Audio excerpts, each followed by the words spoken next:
We are going Skype record with monitor. There we go. All right.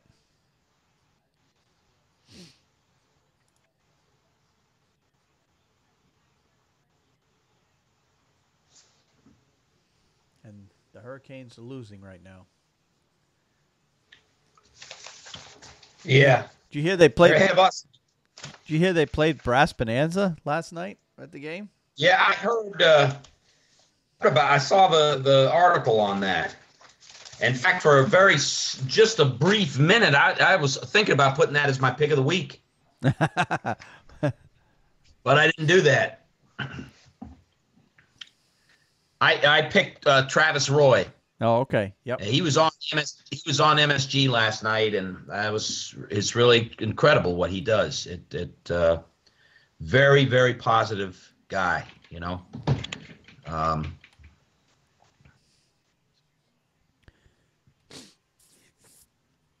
right. There. All right. You ready to go? I'm ready to go. Yes, sir. Okay.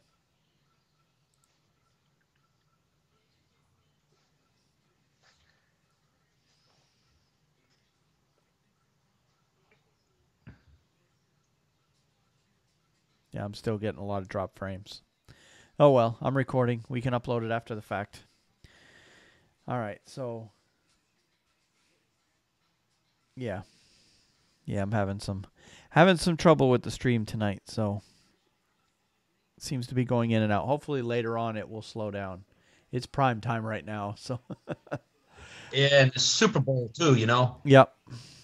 Yep. Everybody's probably getting ready for it. So anybody who happens to watch us live, if they're having trouble watching us, I'll upload the entire video after the fact. Because, yeah, 60% of the frames are being dropped right now. So, okay, let's get started then. Okay.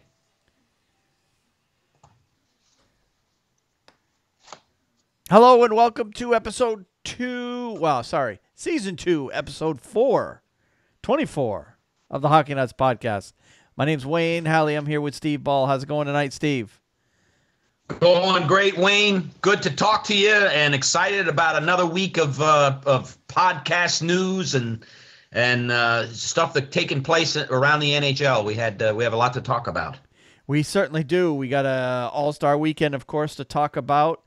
We've got the end of one era and the return of another. I've got details on what that means. Yeah. And don't look now, but it's trade deadline month. Trade deadline is at the very end of February. So not that there's a lot of news going on in that, but it's obviously something that's going to be heating up here in the next couple of weeks anyway.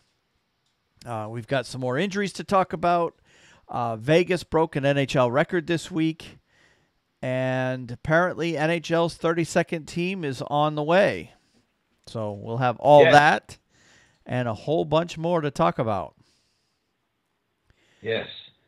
And, you know, Wayne, it appears that they're going to usher in Seattle rather quickly, since we're on this the subject. I don't see that taking very long. Yeah, it seems like, there was a press conference, and that Gary Bettman had a press conference during the All-Star break, so he talked about a whole number of things, and one of the things that they talked about was expansion. So I'll have details of all that stuff talked about in the press conference a little bit later in the show. But first, before we do that, let's get into how our three favorite teams have done over the past week. And that, of course, is the Boston Bruins, the Carolina Hurricanes, and the New York Rangers. And the New York Rangers had a very slow week this week. So let's get them out of the way. Yeah, they only played 2 games. I felt, and you know, we didn't see much of Henrik Lundqvist in those 2 games. Andre Palat got the start in the game right before the All-Star break against the San Jose Sharks, and we actually won that game 6-5 in a rather thrilling game. I didn't watch that game. That was one of those weekly night games I didn't watch. I watched the Anaheim game before it, but needless to say, Andre Palat won that game. I heard he played well. He played the entire game and gave the Rangers a good send-off into their rest period for the All-Star game. And last night, we came out and laid an egg at the before the Madison Square Garden crowd in a game that Henrik Lundqvist really was never in, and neither were any of the Rangers. I could go into details on what maybe perhaps some of that is, but let it suffice to say that the trade deadline is coming up.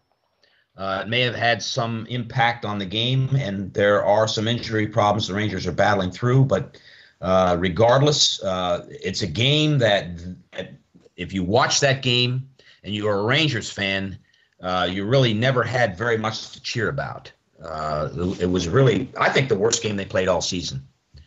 So I think last night you got to see Toronto play exceptionally well, but I don't know that the Rangers had heart in that game last night.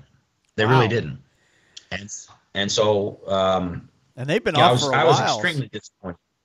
Yeah. Yeah. They were off for a while, so you would think they'd be coming in fired up for that game last night. And they weren't.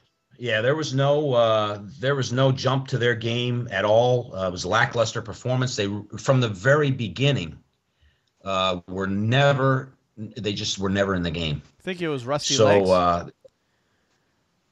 I think it's mental. Okay. I really believe that it's mental. I think it's it could be a combination of the fact that the injuries that they have right now to some key players has a big effect on the team. It really does. And I think in addition, I think there's stuff going on as far as the status of the team with this upcoming trade deadline. What that is and how that plays out, I don't know.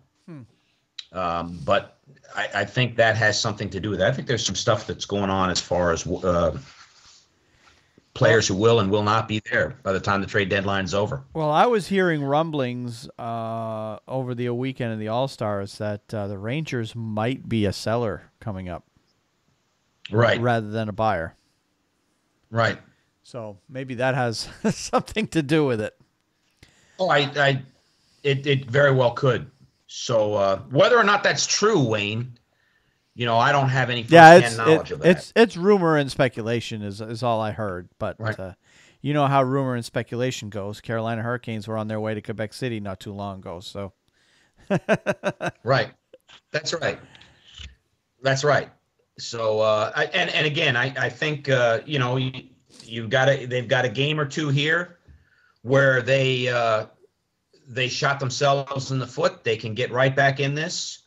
They're going to have to do it on the road, but they got to go right now. It's the type of thing where they're not in Edmonton's shoes right yet, but they have got to start playing good hockey, being in games from the very beginning, which has been their problem all season, and playing with some jump and some passion. That's got to happen. So, yeah, they can't fall too far behind. I think you can go right across the board. Henrik Lundqvist played very poorly last night. Yeah. He did not play well at all. I think if you asked him that question, he'd answer it that way. So they got to have it from every single player. But without Chris Kreider and without Kevin Shattenkirk, it's not going to be easy. It's going to be tough. It's going to be hard to make the playoffs. Well, now Buchnevich is hurt too, so, and we'll get to that. He's out. Yeah. He's out, and of course Kevin Hayes just came back from injury, so they've been banged up, and two key players. So we'll see what happens. We've got a week ahead against 4 playoff teams. Yeah, but we'll see what happens. Yep. Okay. So. Well, the Carolina Hurricanes, on the other hand, have had a fairly busy week. And, of course, we did last week's podcast how they were just coming off of a loss. And they were basically sitting in dead last in the Metro. Of course, dead last also means they were still ahead of like 5 teams in the Atlantic Division in terms of the playoff race. So because the Metro Division is so tightly packed, dead last, they were still only, I think, 5 or 6 points out of a playoff spot, even though they were dead last in the division. But since then, Right. they have played 3 games. They had a 6-5 win at Montreal back on the 25th. And then, of course, you had the All-Star weekend. And then coming out of the weekend, they got a 2-1 win against Ottawa on the 30th. And then last night, they got a 2-0 win against Montreal on the 1st, or last night. So that's 3 wins in a row for Carolina now. Yeah. Granted, they're playing weaker teams. It's Montreal twice and Ottawa. So if Carolina's going to make the playoffs, they've got to have those games. They've got to win those games. Right. Montreal and Ottawa are both below them in the standings, as are the Detroit Red Wings, who are their opponent tonight. But even though they're playing weaker teams, it's a busy week for them because they had a game last night, they got a game tonight, and then they turn around Sunday. They have another game. So 3 games in 4 nights for them. But when you're playing those weaker teams, you got to have those points. And Carolina, right, even though it was ugly, that 6-5 game against Montreal, that game was a wild game. I watched a good chunk of that game, and it just seemed it seemed like more of a contest to who was going to lose that game more than who was going to win it. It's just right. That game went back and forth all night long. But the game against on the 30th, that they squeaked that one out 2-1. And they were having a little trouble scoring up to that point. But Sebastian Aho, their top scorer, is now back on the team. He came back from his concussion, so he's back in there. Even though he didn't do a whole lot, he did get a goal or so. I know he got a goal in the Montreal game, but I can't remember on the Ottawa game. I don't have the score sheets right in front of me, but he did have a goal coming back on his first game after injury. But yeah, overall, Carolina, they're getting 2 points, so that's all that matters at this point. So now they are sitting, as of going into tonight's games, they're sitting in the 9th spot in the East, and they're tied with Philadelphia, I believe, for that 8th and last playoffs seeding, or tied in terms of points. So Carolina's right there. They've clawed their back. They're there. They've clawed their way right back into the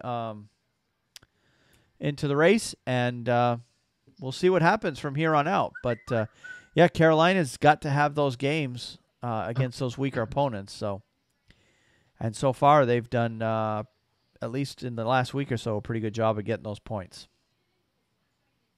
Yep. All right, now let's take a look at the Bruins. Boston had a 3-game week as well. They had a 3-2 win against Ottawa back on the 25th, and that was at Ottawa. And then they had a 3-1 loss against Anaheim coming out of the All-Star break on the 30th. And that loss ends their 18-game point streak that they had going. So that streak is done, and they can move on with their season now so that they're not getting so much attention anymore. But those 2 games, the Ottawa game and the Anaheim game, they were without both Charlie McAvoy and Brad Marchand due to Marchand's suspension and McAvoy with his injury. I believe this, and then on the 1st, last night, they got a 3-1 win against St. Louis at home, and that was a fun game to watch. That was back and forth. Both goalies played great. Both teams got plenty of shots on net. It was a fun game to watch, that one last night. Yeah. But they did manage the. And to follow it up with, I'm sorry. Go ahead. Follow it up with a loss against Anaheim, and come back against a strong team like St. Louis and play like that's really good. Yep. Really good. Yep, it was good to see. And they're still without McAvoy, and they're still Marchand. I believe the St. Louis game was Marchand's third out of his 5-game suspension, so he has only 2 more games to go on his suspension. And Charlie McAvoy, they're expecting him back any day now. He's back on the ice skating, and I believe he was supposed to start either today or yesterday. He was supposed to start taking full contact in practice in order to get him back into game shape. So they won't be without Charlie McAvoy too much longer. And it's crazy, a young rookie like him, how much the Bruins have relied on his talent and his puck carrying capabilities. But it's been noticeable not having him there. Right. So it'll be very good to get him back, and it looks like he's due to come back any minute. So. Right. As far as the rest of the week, actually on the ice for regular season games anyway, it was a pretty quiet week. Obviously, we had 15 games on Thursday night where basically everybody played except for one team. And then there were no games Friday, Saturday, Sunday, and Monday due to the All-Star week. And then, of course, we got back on the ice Tuesday with 12 games.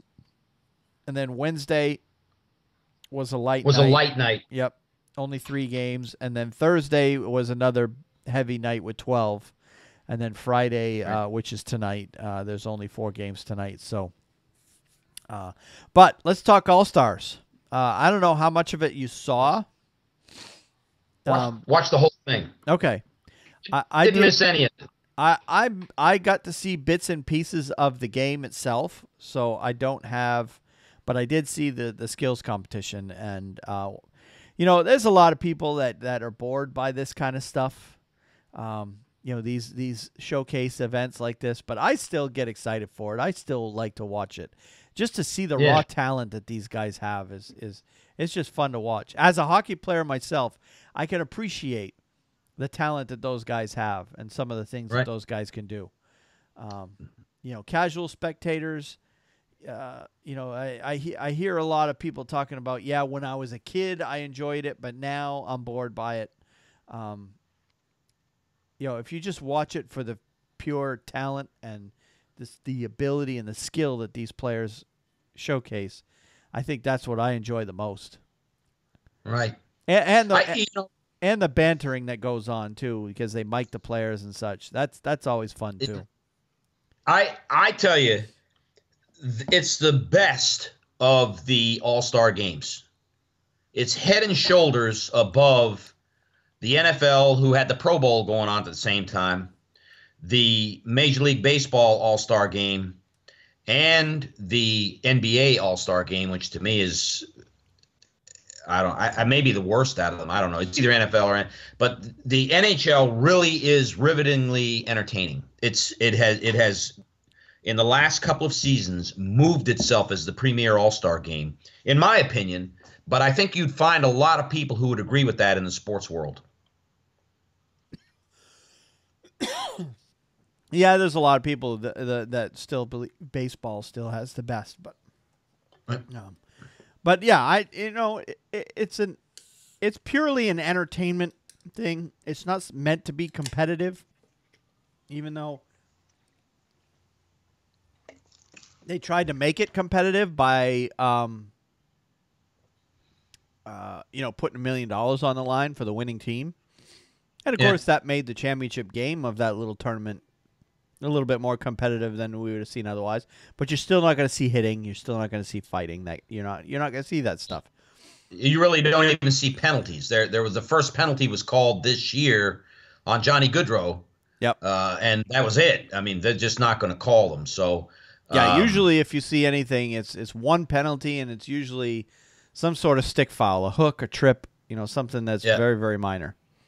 You're not gonna see boarding and checking from behind and all that kind of hard stuff. So, I don't know. It is what it is. I enjoy it for what it is. It's supposed to be a showcase of the best players in the world and the most talented players in the world. Right. I was curious too with the skills competition coming up, because I wanted to see who was going to win. I was most in particular looking for hardest shot, because obviously Zdeno Chara and Shea Weber have dominated that event for years and years. I think going back to 2002, I think, was the last time someone other than those two guys won it. Right. But this year, neither one made the All-Star team. So that opened up the thing wide open. And Right. and to everybody's surprise, I figured it would continue going to a defenseman, because that's usually a defenseman-dominated event. But lo and behold, a forward won it this year. None other than Alex Ovechkin. Yeah, and he does have a rocket. I mean, he has a powerful shot. Yep. I would say the best when it comes power play time. He's a go-to guy. Yep. He's the first forward to win it since 2002, to win the hardest shot. Wow. Sergei Fedorov was the last forward to win it. It's been dominated by defensemen since then. So, but I don't know. I kind of like some of the changes that they did this year. Of course, they started out with the fastest skater. That was pretty much the same as it's always been. And, to nobody's surprise, Connor McDavid won that event. Win that again. Yep. The Dunkin' Donuts passing challenge, they changed things up a little bit, made it more of an individual event rather than a team relay style. So right. The changes they made to that event basically made it, you had to, complete a number of passes, a lot of them having to lift the puck over an obstacle and then into a small little net or right. a small little target, whatever. And then they timed it. Whoever finished all the events, that's who won. Alex Pietrangelo won it this year. The save streak event, that was basically trying to see which goalie could make the most saves in a row. Henrik Lundqvist won that one this year. Yeah. Yep. So that was what was his streak? His was what? I did not watch that particular part of it, but where is he? Actually, no, it was Marc-Andre Fleury that won that one. I don't know why I said Henrik Lundqvist. Marc-Andre Fleury won that one with 14 saves in a row that he made. And I think he was making saves against the Metro. So he was stopping guys like Ovechkin and Crosby. Right. No, he wasn't. I didn't. No, he wasn't. God, I got it all wrong.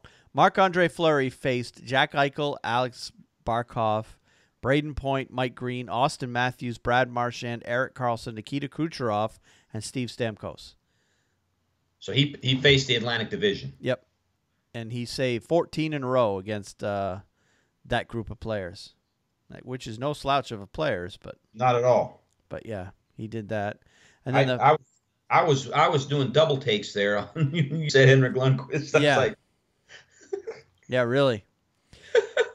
And then the puck control relay was won by Johnny Gaudreau. That was the one where you had to carry the puck through a whole bunch of obstacles, and one of the obstacles was ridiculous. It was those tall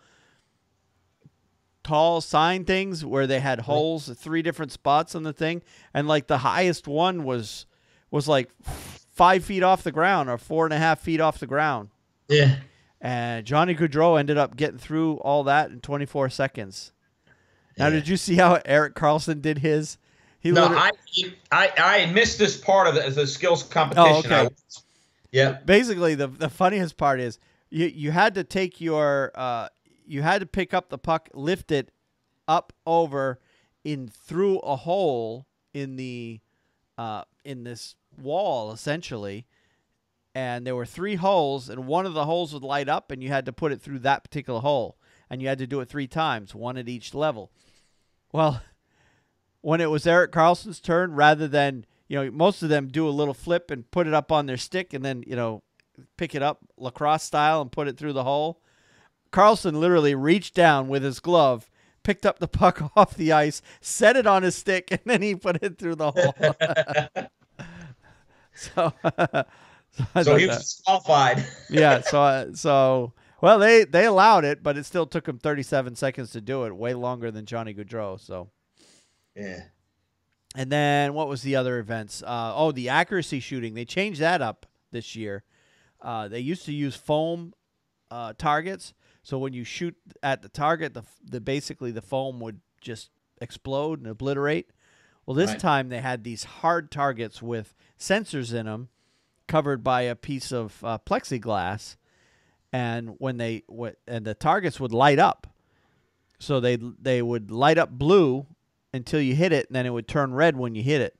But it would only light up one target at a time, and the player had to shoot at the blue target, whichever one was lit up. Excuse me. And to kind of put a little monkey wrench into things, that blue target would, if you didn't hit it in 3 seconds, it would move to another spot, which kind of screwed up a few players. There were a few players that were in the act of shooting at the target, and just as the puck was being delivered to the net, the target would change because it reached that 3-second mark, and they would hit that target square, but it had already changed to the next spot, so it didn't count. And then they had to turn around and do it. So that was kind of interesting. And of course, that was timed, and Brock Besser was the one who ultimately won that one. He did all 5 targets, 5 of them, the 4 corners and the 5 hole. He did that in 11 seconds. Yeah, he's the Calder Trophy front runner. Yep.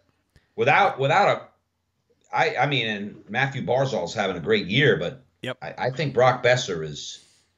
Yeah, Brian Boyle almost did as well. He did it. Oh, and the funny thing is, Brian Boyle, did you see that article where they mic'd him up? They showed him talking to Hillary Knight, who they had with some of these events. They had some of the U.S. Women's Olympians doing the demonstration on how these events are supposed to work, right? Right. Before the actual players would do it. So they sent Hillary Knight out there, and she hits all 5 targets in probably 12, 13 seconds flat. And Brian Boyle was talking to her before she went out there and demonstrated, because he was going first. And he was talking, and the way he was talking, he's like, wait a minute, I got to go out there and follow her? He says, what if she goes out there and hits 5 for 5? He says, and then I got to go out there and follow her. Yeah. He says, if she hits all 5 in 5 shots, he says, I'm not going. I missed that. Yeah. I saw the game. I didn't see the skills competition. Oh, okay.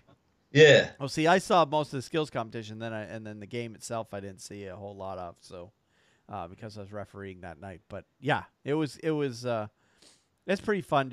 It's just entertainment. That's all it is. It's not meant to be a big competition. It's entertainment. It's good way to get some laughs. Yeah. Because the players make fun of each other and so on. So. All right. Well, let's take a look at some of the transactions that have happened over the past week, and there was actually only a couple. First and foremost, the Tampa Bay Lightning acquired goaltender Edward Pascal from the Edmonton Oilers in exchange for future considerations. Vice President General Manager Steve Yzerman announced on Wednesday. So Pascal basically is a minor league goalie. No need to go into too much details. I don't believe he's even played any NHL games, but he's played a couple hundred games in the AHL. Just a depth player. Apparently, Tampa Bay didn't need him anymore, so they moved him on. I'm sorry, Edmonton didn't need him anymore, so they moved him on to Tampa Bay. And the other transaction that I had is, well, I guess it's not officially a retirement, but it's probably heading in that way. But forward Jaromir Jagr has cleared NHL waivers and was assigned by the Flames to Kladno in the Czech Republic League on Monday. Jágr, who's 45, had 7 points with the Flames, but missed 27 games with a lower body injury. He last played on December 31st. He said, I want to thank GM Brad Trelving and the Calgary Flames for giving me the immense opportunity to be part of the team and continue my NHL career this season. Although I'm very disappointed that things did not turn out as we had hoped due to a number of circumstances, I'm deeply grateful to the Flames, the fans, and the city of Calgary for having welcomed me so generously. Now I look forward to continuing the season in Kladno. And, of course, Jágr has played 1,733 NHL games, including 22 this season, his first with the Flames. He signed a one-year, $1 million contract on October 4th. As an unrestricted free agent. Kladno is actually Jágr's hometown, and he's been the majority owner of that team since 2011. Mm-hmm. He trails Gordie Howe by 34 games for first in NHL history. Mark Messier is second at 1,756, so he was only 13 games behind Messier for second all-time. Yeah. And he actually sits number 3, and he's just ahead of Ron Francis by 2 games for that 4th spot. So, and of course the obviously we know Jaromir Jágr's accomplishments. He's second, I think, now all time in points. Yep. Oh, behind only Gretzky. Yep. But officially now, and this makes me feel much older anyway. He is now officially the last player in the NHL that was older than me. Wow. We'll hear about him as far as hockey goes, Wayne. So you're still okay. You know, we will still hear about Jaromir Jágr, I would say, for a month or two. Listen, he's not going to come back to the NHL. I don't think there's anybody going to take him. I think the problems with his knees, his groin, all that, it's just you might see him playing professionally overseas, but I think he's going to continue playing till he's 50 over there. Yeah, I wouldn't be surprised if you see him playing in the Czech league, or I don't know, he might take a stint in the KHL. Who knows? Because I don't see him coming back to the NHL. He's not going to come back. This is it for him. Yeah, I think this is it for him. Which he'll, I don't think he'll officially announce his retirement until he actually gets done playing pro, even over there. But with him owning that team, and as soon as they found out that he was going over there, there was a huge spike in ticket sales for that team. And then he had to come out on Twitter or somewhere. He had to send messages out to the fans, say, "Hey, wait a minute, I'm not actually coming back to play with Kladno. He only went there so that he can beat their trade deadline so that he could play in the postseason if he's healthy enough to play." But he says he's not going to be playing that much right off the bat because of the fact that his knees are still hurting him. He is, in fact, injured. That's why he wasn't playing over here. And he's got to get better before he can start playing there. But if he can get his knee situation figured out and get that solved, I see him playing 3-4 more years in that league, especially where he owns the team. Who's going to tell him he can't play? He owns the team. Right. Yeah, and I think you're right. He's not suffering from debilitating injuries that he's had throughout his career to his back or to his serious injuries to his knees, etc. He's a healthy guy, all things considered. If you look at him and the entirety of his career, you see a lot of these guys stumble off the ice. They've been through the wars for years. Yep. And when they get to the end of their playing career, you find out a whole lot more about them, what they were going through. So, I mean, they may be hiding something about Jágr, but I doubt it. He's a healthy guy. He goes through a vigorous workout routine even now, coming up on 50 years old. So he wouldn't be capable of doing that if he wasn't in very good shape for his age. Yeah, For real. Yeah. So, well, good. So, yeah, good luck to Yager over there. We'll continue to follow him. I saw an interview on one of the Canadian networks with the leader of the Traveling Yagers, and he said they're still going to be, as long as he's still playing, they're still going to be together. He says now we're just going to have to travel a little bit further to go see him. So Good luck on the plane to the Czech Republic. to get what? How many Yagers there are now? Like Yeah. 10 or 12 or 15, They're going to have something to come like up with the Yager Klodno. that. Yeah, they're going to have to charter a jet to get over there with as many Yagers as that group has now. So, yeah, anyway. All right, well, let's move on to injuries. And there's actually been a fair number of them. A lot of them have cropped up over the last 24 hours. But let's get the older ones out of the way. Colorado Avalanche center Nathan MacKinnon is going to be out 2 to 4 weeks with an upper body injury. That news came out on Thursday. MacKinnon was injured during the second period of a 4-3 overtime loss at the Canucks on Tuesday. He grabbed his shoulder and exited to the locker room with 6:04 remaining after colliding with Canucks defenseman Alex Edler. MacKinnon had an assist and was +2 before leaving.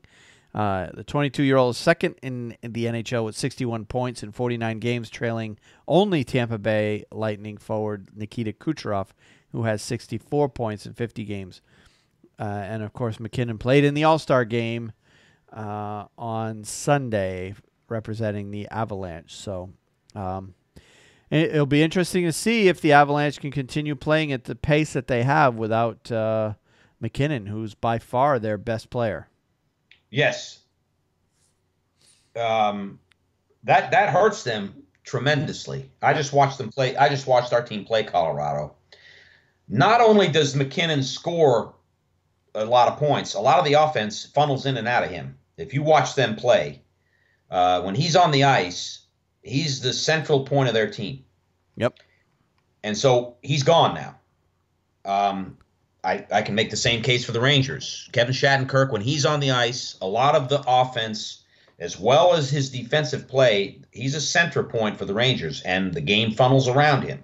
When you lose a player like that, you lose a lot. You don't just lose the fact of his scoring punch, his offensive power and everything. You lose a central part of your team. Yep. And you got to recover from that. That's not easy to do. We'll see if Colorado can do that. Yeah, and they still got some pretty good players. I mean, they've got Mikko Rantanen, Gabriel Landeskog, of course, Tyson Barrie, who's back on D, had a really good season. Carl Soderberg's played pretty well, so they've got a fairly good chunk, but still, MacKinnon is their best player, bar none, and he's a big part of their offense. So, I guess we'll be watching closely to see how Colorado recovers from that. All right. Pittsburgh Penguins forward Connor Sherry, or is it Sherry? Sherry? Mm-hmm. There's always the debate, Sherry or Sherry. The different announcers have said it both ways. Is week to week with a lower body injury. The 25-year-old who's been on Pittsburgh's top line with Sidney Crosby and Dominic Simon played 12:06 before leaving a 5-2 win against the San Jose Sharks on Tuesday. Sherry had 21 points in 51 games this season after getting 53 points in 61 games last year. So I guess in that case, even though he's on the Crosby line, it's kind of next man up as far as Pittsburgh goes, because Crosby essentially makes everybody play better when they're on his line.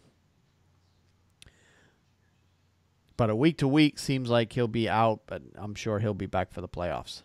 Right. All right, Winnipeg Jets defenseman Jacob Trouba is expected to make 6 to 8 weeks because of a lower body injury. Trouba, who's 23, was injured during the end of the 4-3 overtime loss against the Anaheim Ducks on Thursday. He had an assist and played a team-high 27:05. In 50 games, he has 20 points and a +6 rating. He's second on the Jets in average ice time, and the Jets have controlled 51% of all 5-on-5 shots attempted with Trouba on the ice. He has 125 points in 5 NHL seasons, all with the Jets. Top 4 defensemen. Winnipeg is deep at defense, but you lose one of your top 4. It's going to affect your team to at least some degree. Oh, absolutely. And well, in the case of Jacob Trouba, there's rumblings about him wanting to be with another team because of his right shot as a defenseman. Um, I don't know.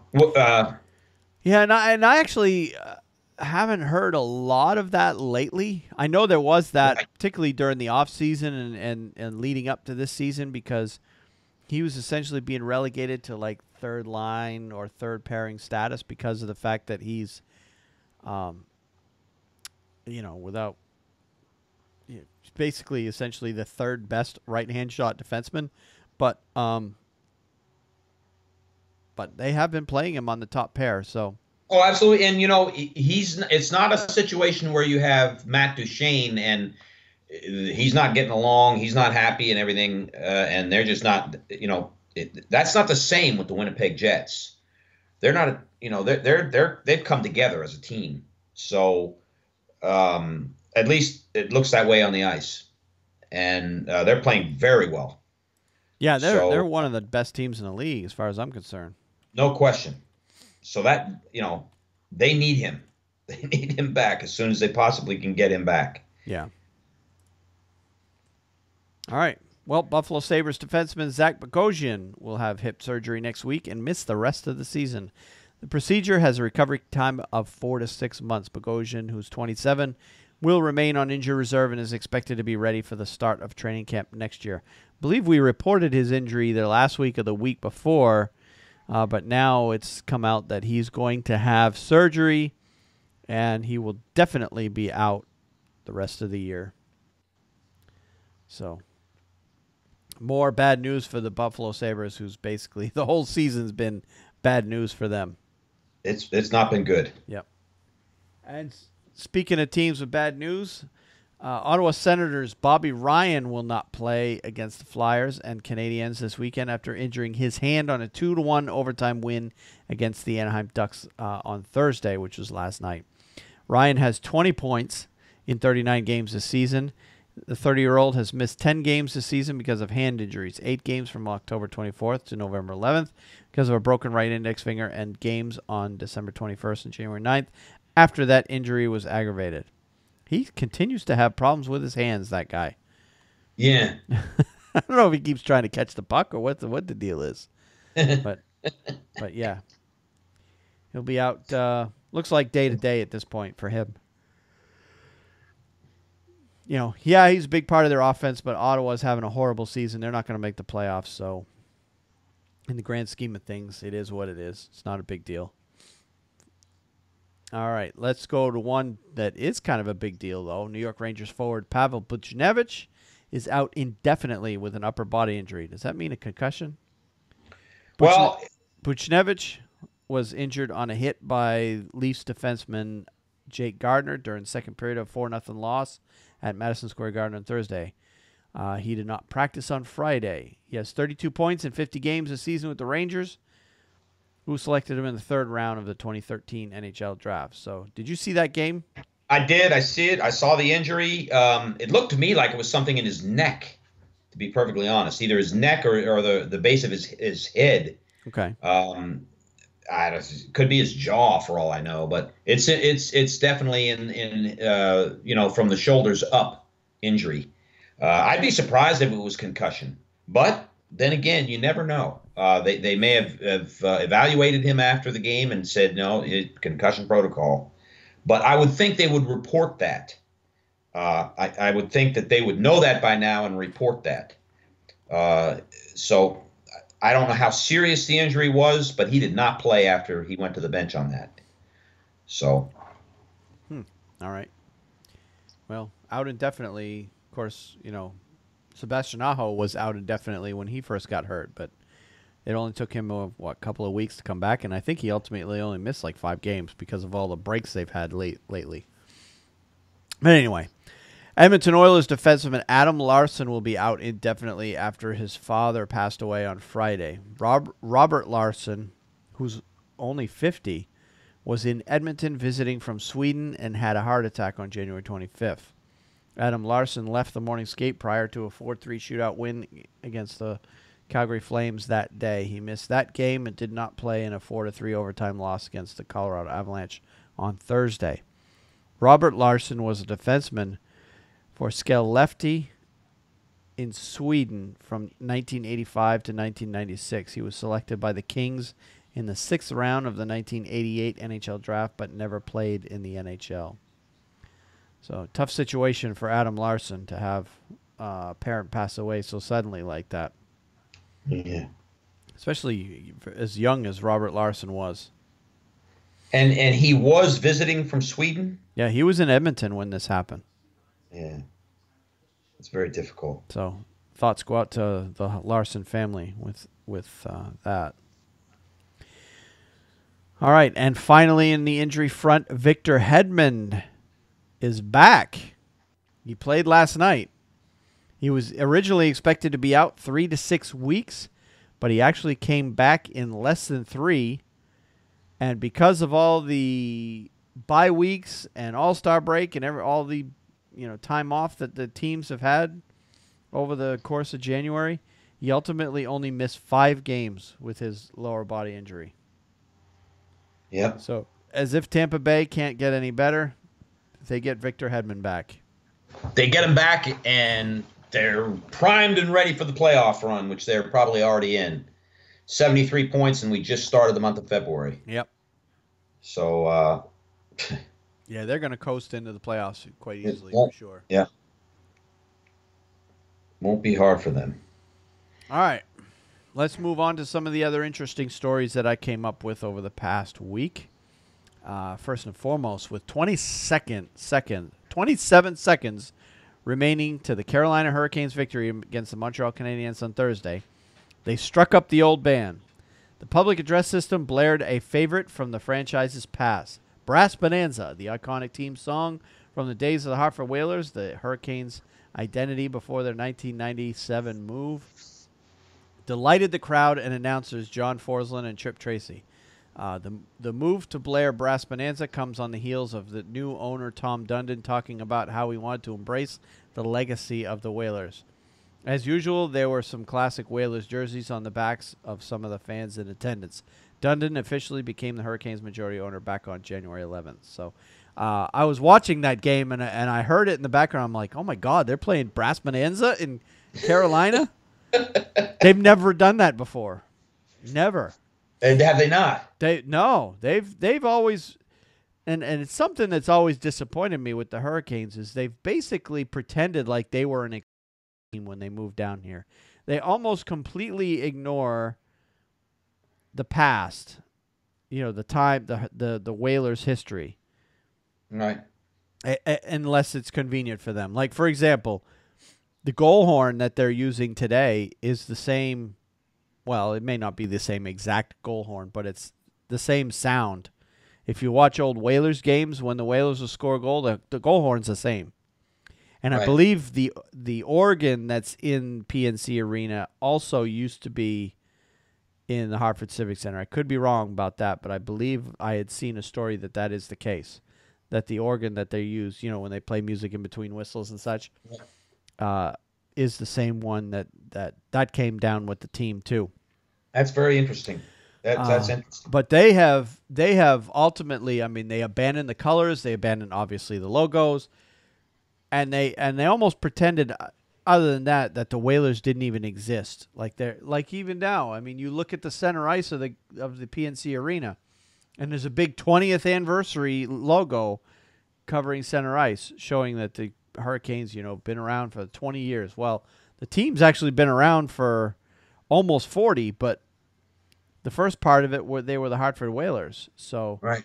But one of the things that Dundon has done since taking over the team is he said he wants to embrace that history, because after all, the Hurricanes now, and I just noticed this a couple of days ago, the Hurricanes now have been an NHL. The Hurricanes have been in the NHL longer than the Whalers were. Okay. Now, if you count the New England Whalers of the WHA, the Whalers existed for a longer period of time than the Hurricanes have.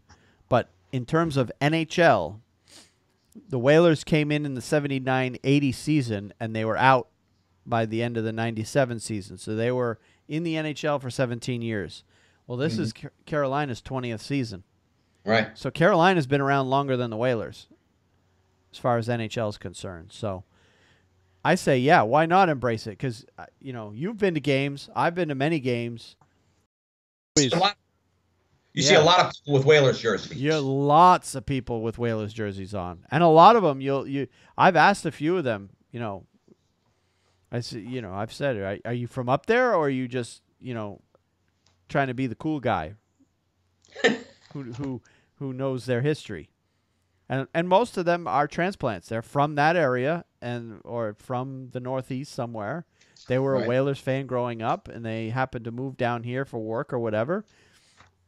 And they kept their Whalers jersey, and then they wear it to the games. But, yeah, I always see. God, you can't walk through the concourse between periods or before the game, after the game. You can't walk through that concourse more than 30 seconds without seeing a Whalers jersey. Right. Or more. Right. So they're around. Yep. So, sure, let's embrace it. Let's have some fun with it. And he even mentioned that he's open to the idea of the Hurricanes wearing Whalers uniforms or some variation of for a game or two in the future. Right. If the league will let him. Right. I'm curious to see if the league will let him.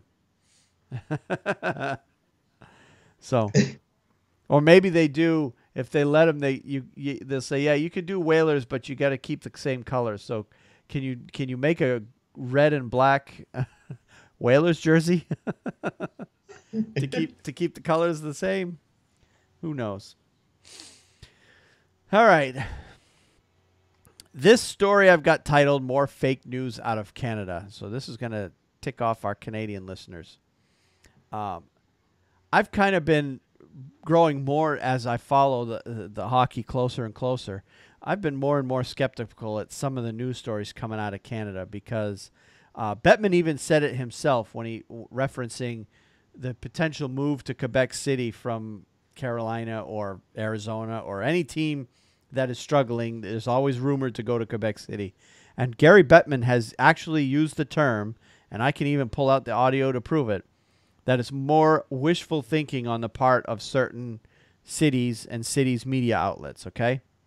Mm-hmm. So as more and more of these stories come out, I found another one that I'm titling More Fake News Out of Canada. This week, the Montreal media asked Hurricanes coach Bill Peters about the trade rumors, quote-unquote, surrounding goaltender Cam Ward. Peters said he knew nothing about those rumors and laughed them off. He's here. He's been here his whole career, Peters said after the morning skate prior to the Hurricanes hosting the Canadiens at PNC Arena on Thursday. He's played well for us. He's 14-6-2. I think that's a bad rumor. It makes me laugh a little. We're trying to make a push. I want to add players. Start that rumor. Let's add to our mix, not detract. Sounds like Bill Peters is a little sick of these fake media outlets too. Yep. Well, the Montreal press is, they've been that way. God, they were that way when I was a kid. Yeah. It's not like they're starving for news. But if you heard it first, you heard it from Montreal, Yep. And that's, the same thing goes on to a terrible extent, actually, in the real world outside of sports, outside the hockey world. Yep. But you're right. It's fake news. Yep. The whole Quebec thing was fake news. You and I really, I felt, did a good job with that when it came out on our podcast, and it happens from time to time, and a lot of times it involves that area. Toronto's got another good place to find that kind of stuff too. Yeah, no question about it. To a lesser extent, maybe Vancouver, but yeah. Yeah, well, you're going to find that you've got, so much media clamoring for attention and readers and ratings and so on. that they're going to scratch and claw and grasp at just about anything that they can. And even if someone were to tell me, yeah, the Hurricanes are rumored to trade Cam Ward. Really? Really? Because Cam Ward signed here, taking far less money than he was making before in order to stay here. He loves it here. He doesn't want to go anywhere. Right. His families have put roots down here. He's got a house and so on. And I mean, he's a veteran of the league. He's not going anywhere. Yeah. He'd probably retire first. So the fact that someone has said, yeah, they're gonna trade Cam Ward, it's just another news story out of Canada where basically they're disrespecting the Hurricanes. They think the Hurricanes are a failing club and that they're going nowhere and that they're on their way out of this town. So and you and I have seen what's going on here locally, particularly lately since the new owner has taken over, and every day I'm getting more and more excited for this team to be for what lies ahead with this team. So, right.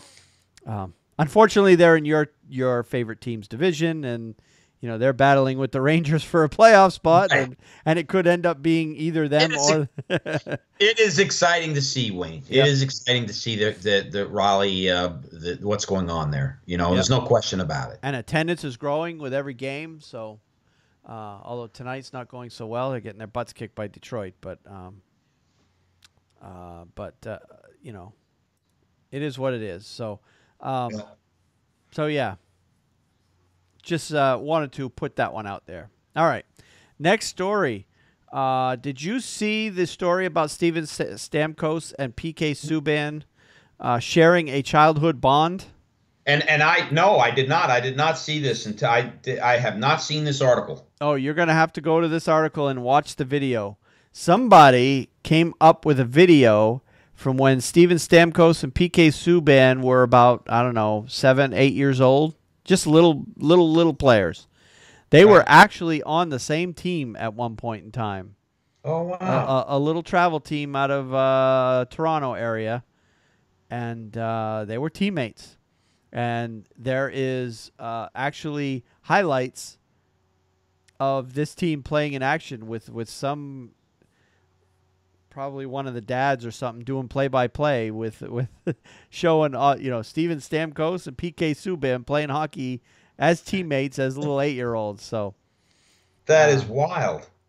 So yeah, it's an interesting video. The link's in the show notes. It's really not much to talk about other than you should go see this video, and you can easily find it by just clicking on that link. It'll take you right to the article, and you can watch the video. But PK Subban was the star of that team for sure. He was carrying the puck up and down the ice, end to end, scoring goals. Stamkos scored a goal in this little highlight package, and Stamkos was so tiny. He was like by far the smallest player on that team. So it's kind of fun to watch.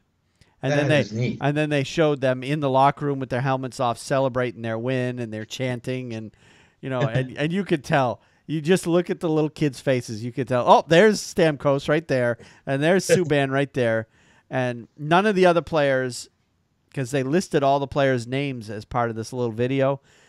I've never heard of any of the other players, so none of those other players eventually made it to the NHL that I'm aware of, other than those two. But it was kind of interesting to see.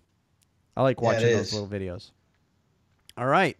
Now, as far as an era coming to close with Jágr, there's one that is getting reopened. Mike Fisher is coming back. So that's what we hear anyway.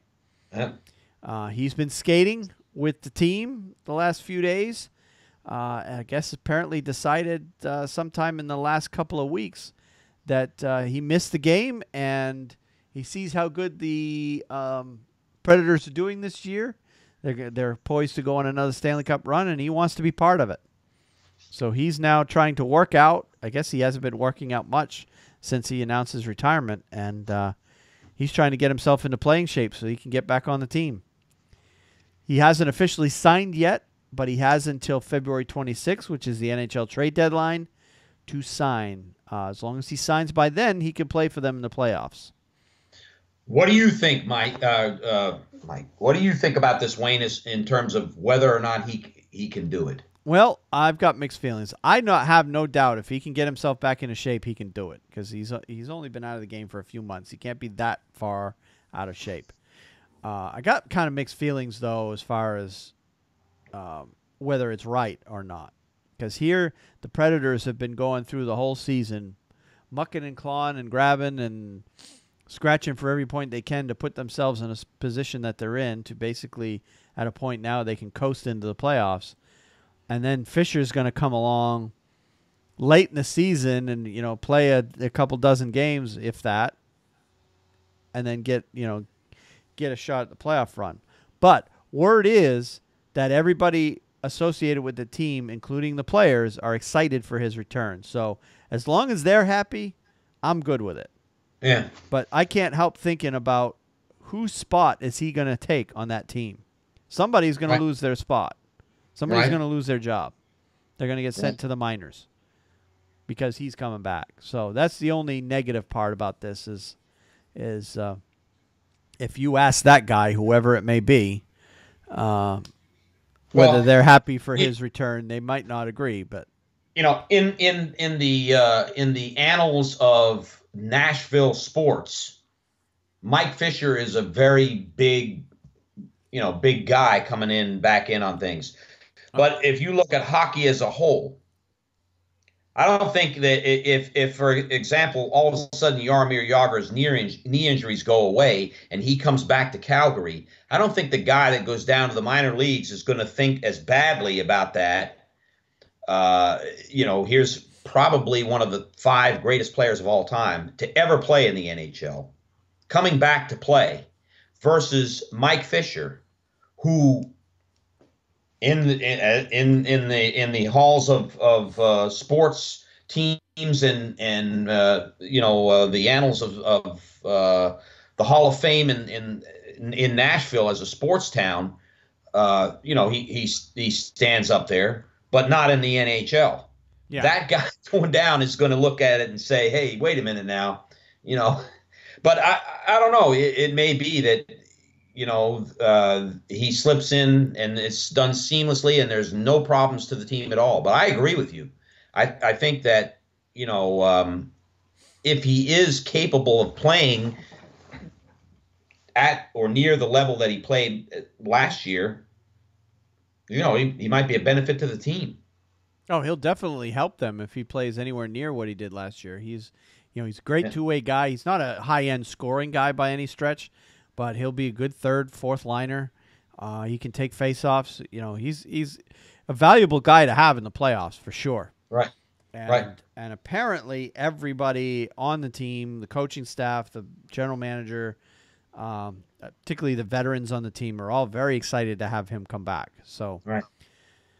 So and in some cases, having a guy like him come back, the Predators may not need to do anything at the trade deadline. Just adding him will be all they need to do because they're already a really strong team even without him. So,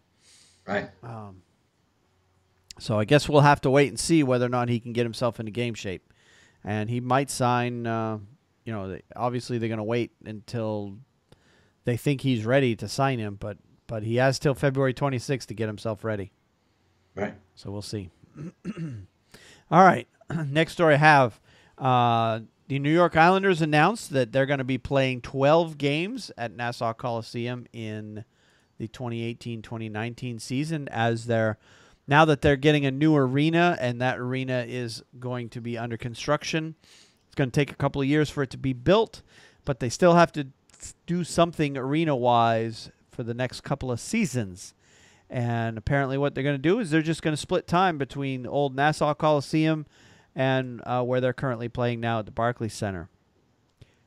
So it looks like they're going to have 12 games there next year, and I think as many as 20. Well, it just says, the article says 48 more during the 2019-20 and the 2021 seasons. That sounds like a little over half of their home games at Nassau Coliseum. Yep. So it looks like 12 next year, and then 24 each year over the next 2 seasons. My guess is the game or the new arena is going to be ready at some point during the 2021 season. So what they'll probably do is open the season exclusively at Nassau and then move into the new building as soon as it's ready. Mm-hmm. And they'll probably be done with Barclays Center after next year, after the 1920 season. Right. That's just a guess, but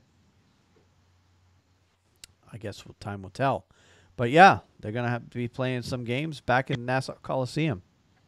So the place hasn't closed down completely just yet. That's right. All right, next story. Two different storylines from this NHL season have come together over the All-Star weekend into a funny sequence during the All-Star game. And I know you were watching the game, and I don't know if you saw and got all the references.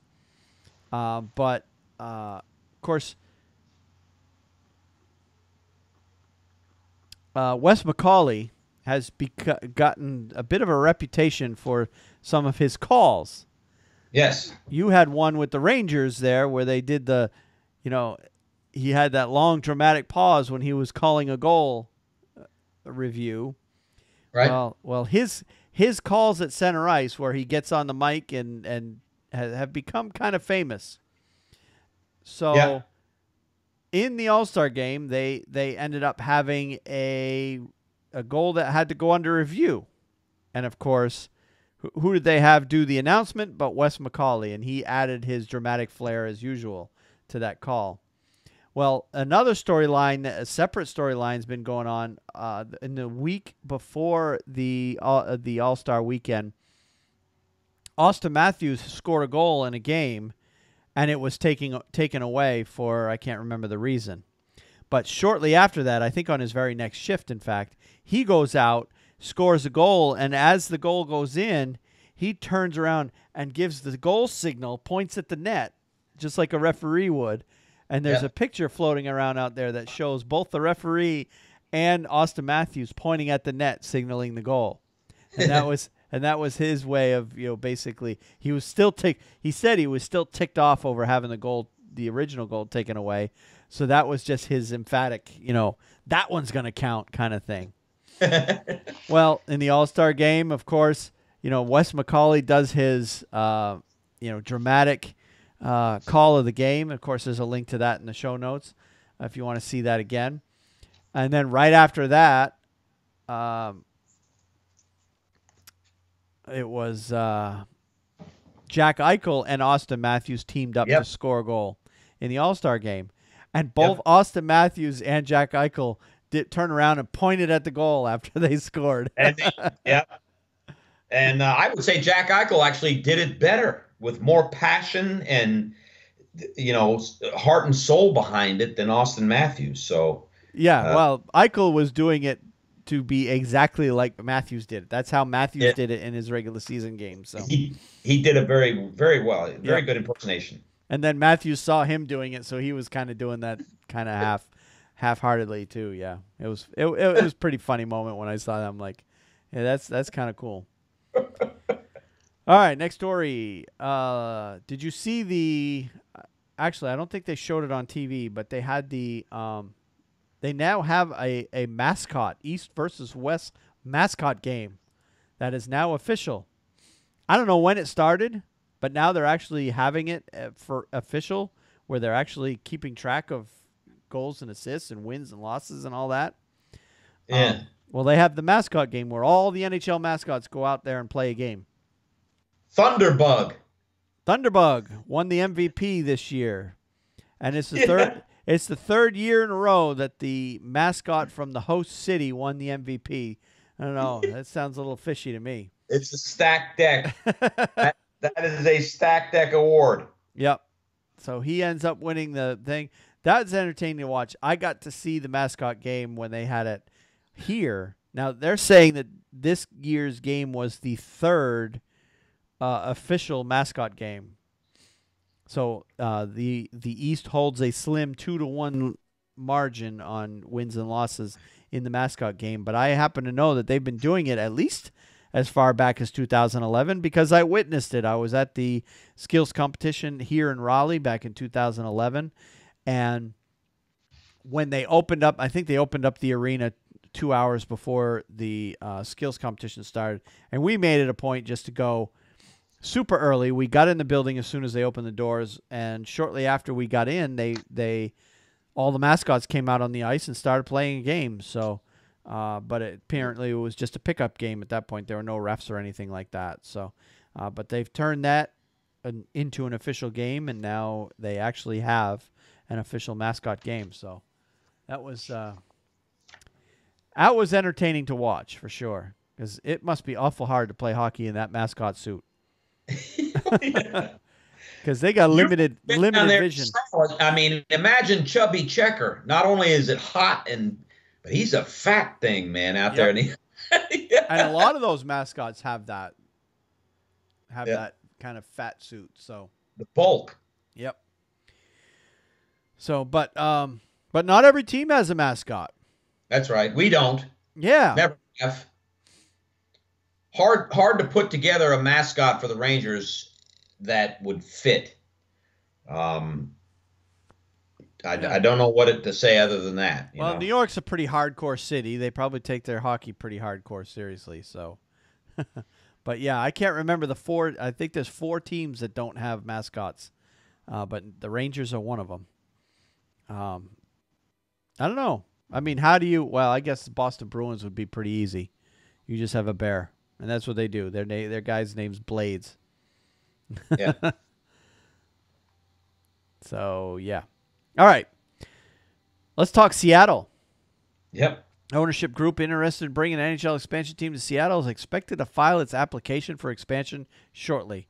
The good people in Seattle who are in pursuit potentially of an expansion franchise have told us that they're working on an expansion application and anticipate being ready to file in the not-too-distant future, NHL Gary Bettman said during his press conference prior to the NHL All-Star Game. Actually, prior to the skills competition. A group led by Jerry Bruckheimer, movie fans will know that name, and David Bonderman, a private equity CEO, were authorized to file an application for expansion by the NHL Board of Governors on December 7th. The cost of the team will be $650 million, and Commissioner Bettman said the NHL is looking at only Seattle for possible expansion. The earliest the team could begin playing is the 2020-2021 NHL season, when it's expected the renovated arena in Seattle would be ready. The timetable in terms of filing an expansion application, doing a season ticket drive, is largely up to them, Commissioner Bettman said. We can respond to the extent that we're getting the information on a timely basis, whatever that timetable is, so we can go through the process of what we have to. And someone asked him about timetables. When will this happen? When will they start play? And he said it's not really a timetable thing. It's a process. Right. And certain things have to be done in certain orders in the process to get to the point where they get awarded a team. And that timetable is pretty much up to them, he said. Right. I mean, here's Las Vegas. They got a team very quickly, don't you think, Wayne? They put together their pitch. The NHL agreed with it. It really wasn't a hard sell for them. Yep. And here they are, 2 seasons later. They got a team. And it was about 2 seasons out before when they announced that they got a team, or that they were being considered to have a team. Right. When basically it was about 2 years from when they were about the same point that Seattle is now. So right. Now, that being said, Seattle is doing this very quickly, in my opinion. This is not going to be a long wait. Here we are. The hockey season 2017-18 is almost. Oh, it really is. It's over half over. We're in the waning stages of the season. We're in the last half of the season. Yep. And they're going to have a team in 2020. Yep. So it's not taking that long if you really think about it. It is nearly as long as Vegas. Yep. Yeah, we'll probably know sometime this summer if they get awarded a team, if not sooner than that. And then they will begin all their preparations similar to what Vegas did. So the question is, will they get the same expansion rules that Vegas had? Or do you think the owners will restrict it further so that that team doesn't end up being quite as good as Vegas. Because I'm sure there's a lot of I really seriously would wait till after the playoffs, and then you could make a good judgment on that. Yep. Because if Vegas, they're probably going to make the playoffs. I think they'll make the playoffs. They have to fall on their face not to. But if they get in and lose in the first round, then and that could happen, could easily happen. Yep. But they could easily win the Stanley Cup too if they keep winning the way they have. Well, and that would be shocking. But you're right, they could. And, stranger things have happened. But I think if they do well in the playoffs, I think you're definitely going to see a different ownership expansion draft. Yeah. I really do. I don't think you're going to see what Vegas got again. Yep. Yeah.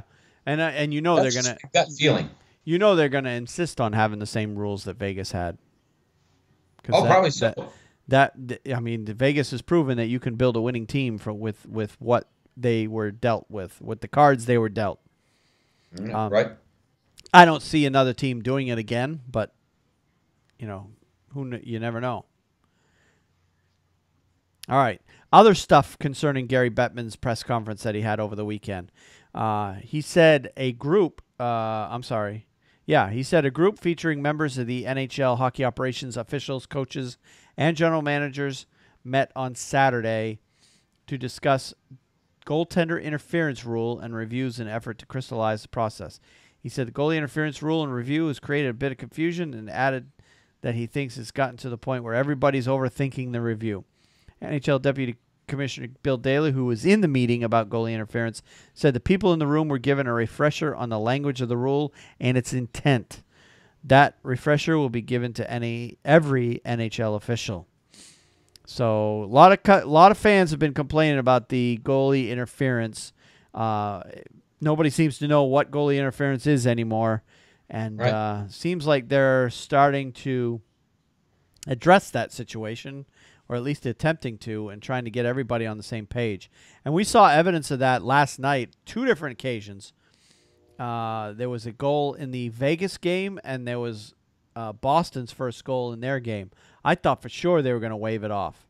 And, of course, everybody on the opposing side also felt that it should have been waved off. But yeah, Boston's goal ultimately stood, and they explained it by saying, look, the puck was already in the crease. No Boston players were in there when the puck was in there, and they went in after it. And once the puck is in the crease, it's fair game, especially if it's loose. Right. So they're going to looks like they'll be less likely to call goalie interference in cases like that. Really, the only time they should be calling goalie interference is if the goalie is interfered with prior to the puck getting there. So once it's loose, because before they had this meeting, guaranteed that Boston goal gets waved off. Right. Not sure about the Vegas goal, but definitely the Boston goal would have been waved off. But looks like they're finally straightening things out in that sense. Mm-hmm. All right. And then the NHL also announced that there's going to be a whole bunch of games in Europe. Just very quickly, Sweden, Finland, preseason games in China, and I believe Germany too. So it looks like, and they're targeting certain teams too. Like they're going to have the Devils, who Nico Hischier plays for. Devils will be playing in Switzerland.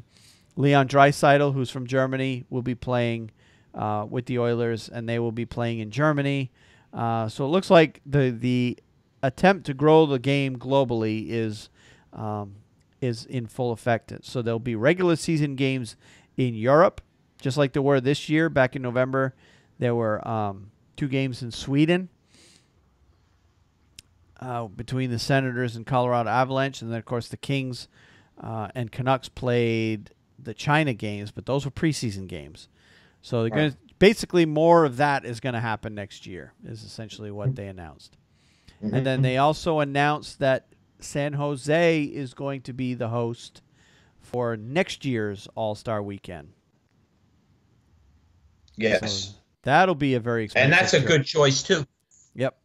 It'll be a very expensive trip for anybody who wants to go. That's not a cheap city to visit. That's right. San Francisco is expensive. Yep. All right, let's move on to milestones, honors.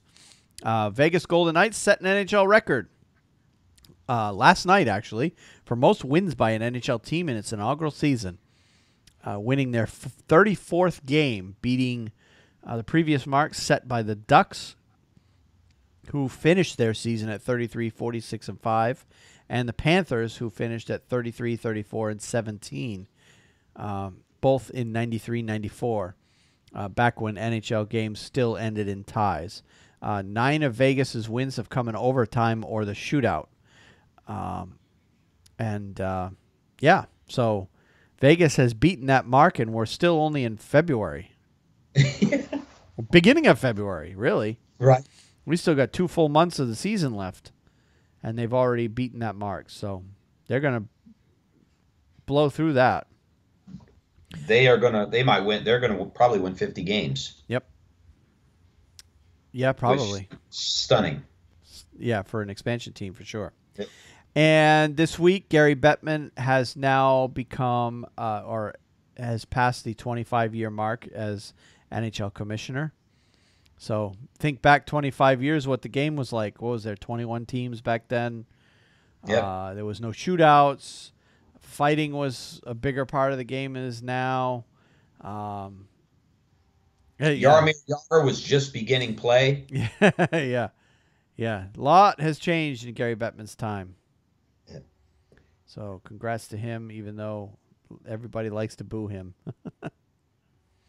All right, your 3 stars for the month were Evgeny Malkin from the Pittsburgh Penguins, Patrice Bergeron of the Boston Bruins, Colorado Avalanche, goaltender Jonathan Bernier. So they were the 3 stars of the month for January.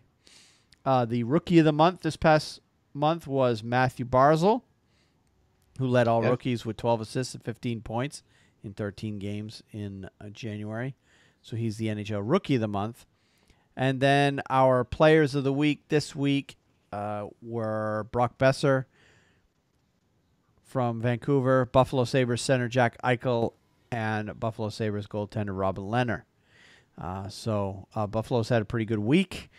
So they got a couple of players in the top 3, and then Brock Besser basically earned the number 1 star for essentially winning the MVP of the All-Star game. All right, Great player. Yeah, he's going to be fun to watch. And I saw I saw a meme this week, and actually I thought of it during the skills competition when they showed him doing his accuracy shooting. He's kind of got this longish blonde hair, and he kind of did this hair flip, like after he finished shooting when they showed him. Oh, you got the Hockey News with his. I got him. He's on the cover. Yep. And he did this little hair flip during the skills competition after he did his thing, and I'm like, that reminds me of, and of course it's totally childish, but it reminds me of the movie Shrek. I don't know if you've seen that movie. Yeah, I have, and I can't remember on this one now. Okay, Prince Charming, when he first makes his appearance, and they do the slow motion of Prince Charming doing the hair toss, right? And in the face, Brock Besser kind of looks like the Prince Charming character from Shrek. So I thought of that. I'm like, he looks like Prince Charming from Shrek. And then lo and behold, somebody a couple days later tweeted out a meme, or there's a meme floating around of Brock Besser and Prince Charming both doing the hair flip at the same time, and they look. I mean, they're spitting images of each other. It's hilarious.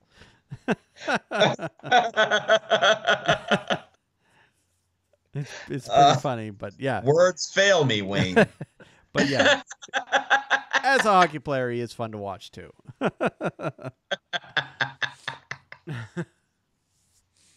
All right. So anyway, that's all the news stories I have for the week. Unless you got anything you want to add to it before we move on to the power ranking. I'm going back and watching Shrek here late night.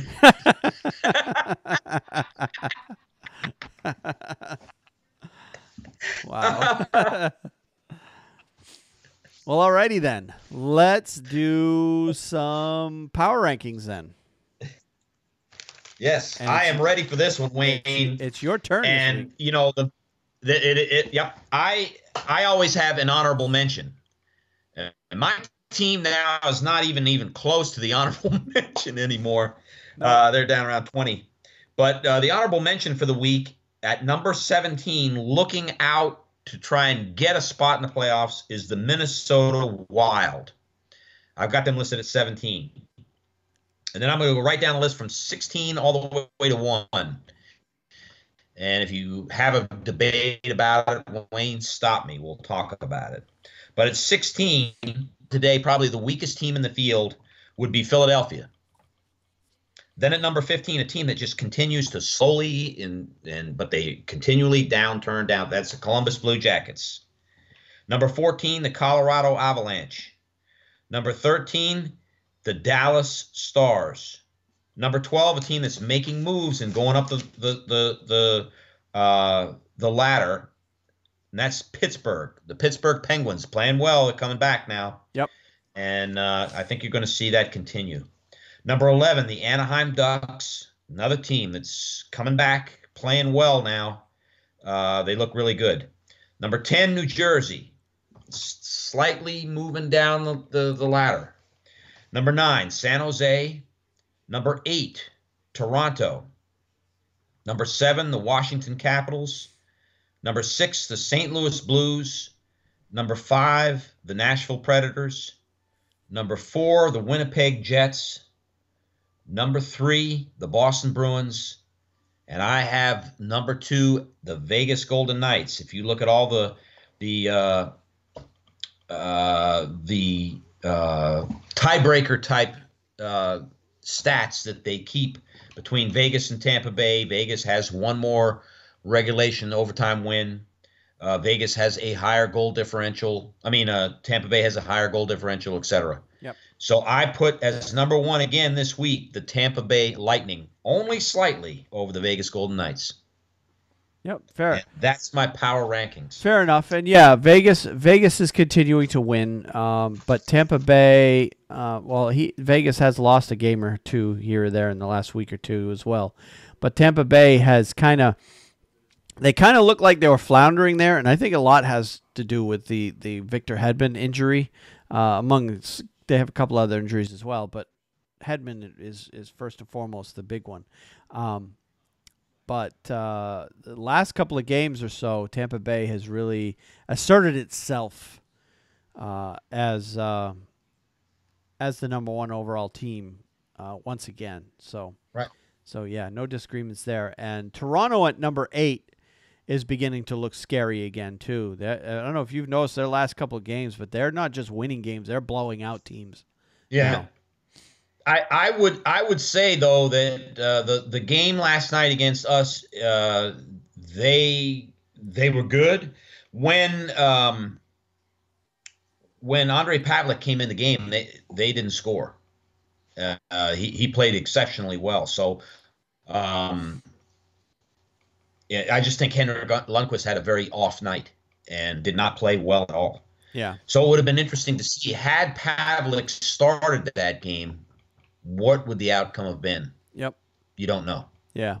So, but they've that's actually the only thing I'll say there. Yeah.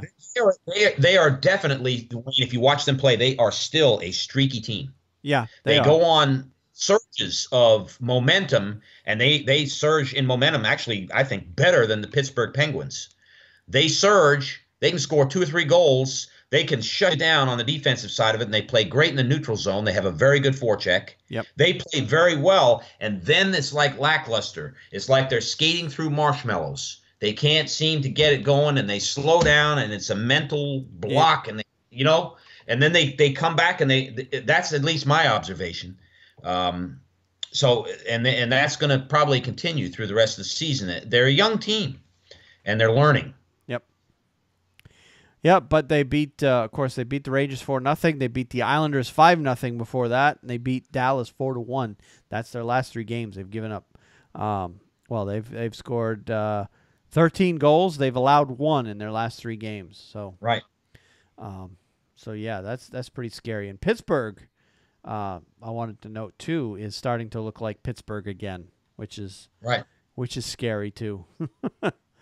Yeah. Because Pittsburgh had fallen out of the playoff race. I don't believe they're quite there in it yet, but they're going to find their way. If they keep playing the way they are now, they're going to find their way right back into the playoff picture at this point. They beat Washington 7-4. That's a pretty huge win against a very good Washington team. They beat San Jose 5-2. Again, good team. They beat Minnesota 6-3. And then they beat Carolina 3-1. So those are their last 4 games. So all wins, all comfortable wins for them. So yeah, Pittsburgh is looking pretty scary there.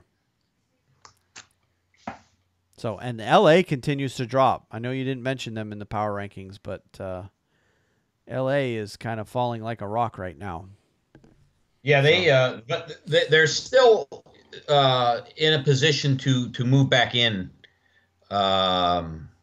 that. They're right there with Minnesota, same number of points.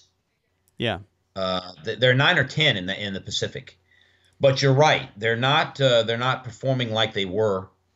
And Jeff Carter come back yet? Not yet. That will be a big. But he's due anytime. Yep. So, but yeah, LA is 3-7 in their last 10, so they need to turn things around. Toot sweet. So other than that, I mean, the Kings. I'm sorry, yeah, the Kings and right now the Rangers are probably 2 of the weaker teams over the last 10 games. Other than the teams that are at the very bottom of the standings, who have been there and will continue to be there. And I'm talking Montreal, Ottawa, Buffalo, Arizona, down there. Right. All right, let's look ahead at the next week. Boston has 3 games over the next week. First and foremost, they're playing Toronto on Saturday night. That's tomorrow. Probably a Hockey Night in Canada game, even though the game is in Boston. Then they're at Detroit on the 6th, and then they play the Rangers on the 7th. On New York. Wednesday the 7th, yes, yep. At the Garden. That'll be the last game between us this year. And that'll be the rivalry game on NBC Sports here in the U.S. So, looking forward to that game. So it should be a fun game to watch. Hey, have you guys played at Little Caesars Arena? You've already played there, haven't you? I believe so. I don't know. I haven't really early in the season. I haven't really followed it that close. I think they did very early in the season. Yeah, that's really a great venue. So Carolina, on the other hand, has 4 games this week. They're pretty busy. They had one tonight against Detroit, and that game has since gone final, and Detroit came away with a 4-1 win in that game. And then they've got San Jose on Sunday. And then they've got Philly on the 6th and Vancouver on the 9th. So, unfortunately, a game against Detroit. Looks like Carolina, although we were doing the podcast, I wasn't really watching the game, but it looks like a combination of their defensive lapses and the fact that they couldn't put the puck in the net is kind of combined with the loss there. But San Jose, that's going to be a tough game for them. Philadelphia's been playing well lately. That's going to be tough. And then the Vancouver game, they're just going to have to find a way to get 2 points out of that game. Agreed. So, and Carolina has 10 home games this month of February, and only 3 road games. So if they're going to make hay here in the standings, this is the month to do it. Yeah, that's right. And then the Rangers, on the other hand, have a lot of road games coming up. The Rangers have road games throughout a good chunk of the rest of the season. And it starts tomorrow night in Nashville against a team, Wayne, that a lot of times we play very well. So we'll see what happens. I don't want to jinx them. They're not playing well as of late, so hopefully they can pick it up. But these 2 games, the Nashville game and then on Monday night the 5th against Dallas, those are 2 Central Time games really, and 2 games the Rangers really need desperately to win. And those are 2 good teams. And those are 2 good teams that they got to try and come up with a win in one of those 2 games. If they can win both of them, my gosh, they're They need to go buy lottery tickets. Yeah, that's two top 10 teams right there. And Two then top 10. Two Yeah. top 10 teams. Although I don't know that if I put Dallas in the top 10.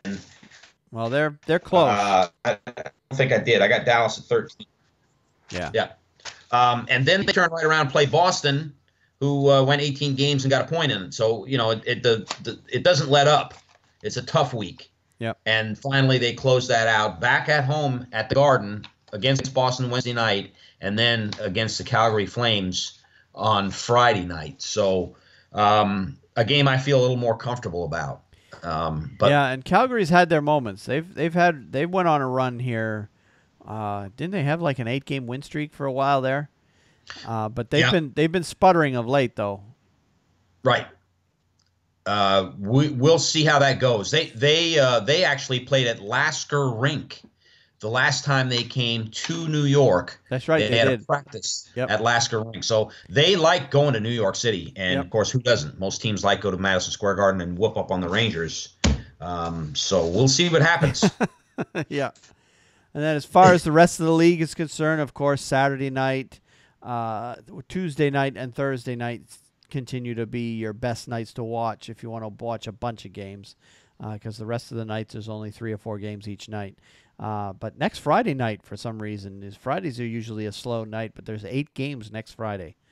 So, and then just to preview things, I know we won't have a podcast next week, but between now and our next podcast, the Olympic tournament starts up. That tournament starts up on the 14th. So our next podcast, we'll be talking a little Olympic hockey. That's right.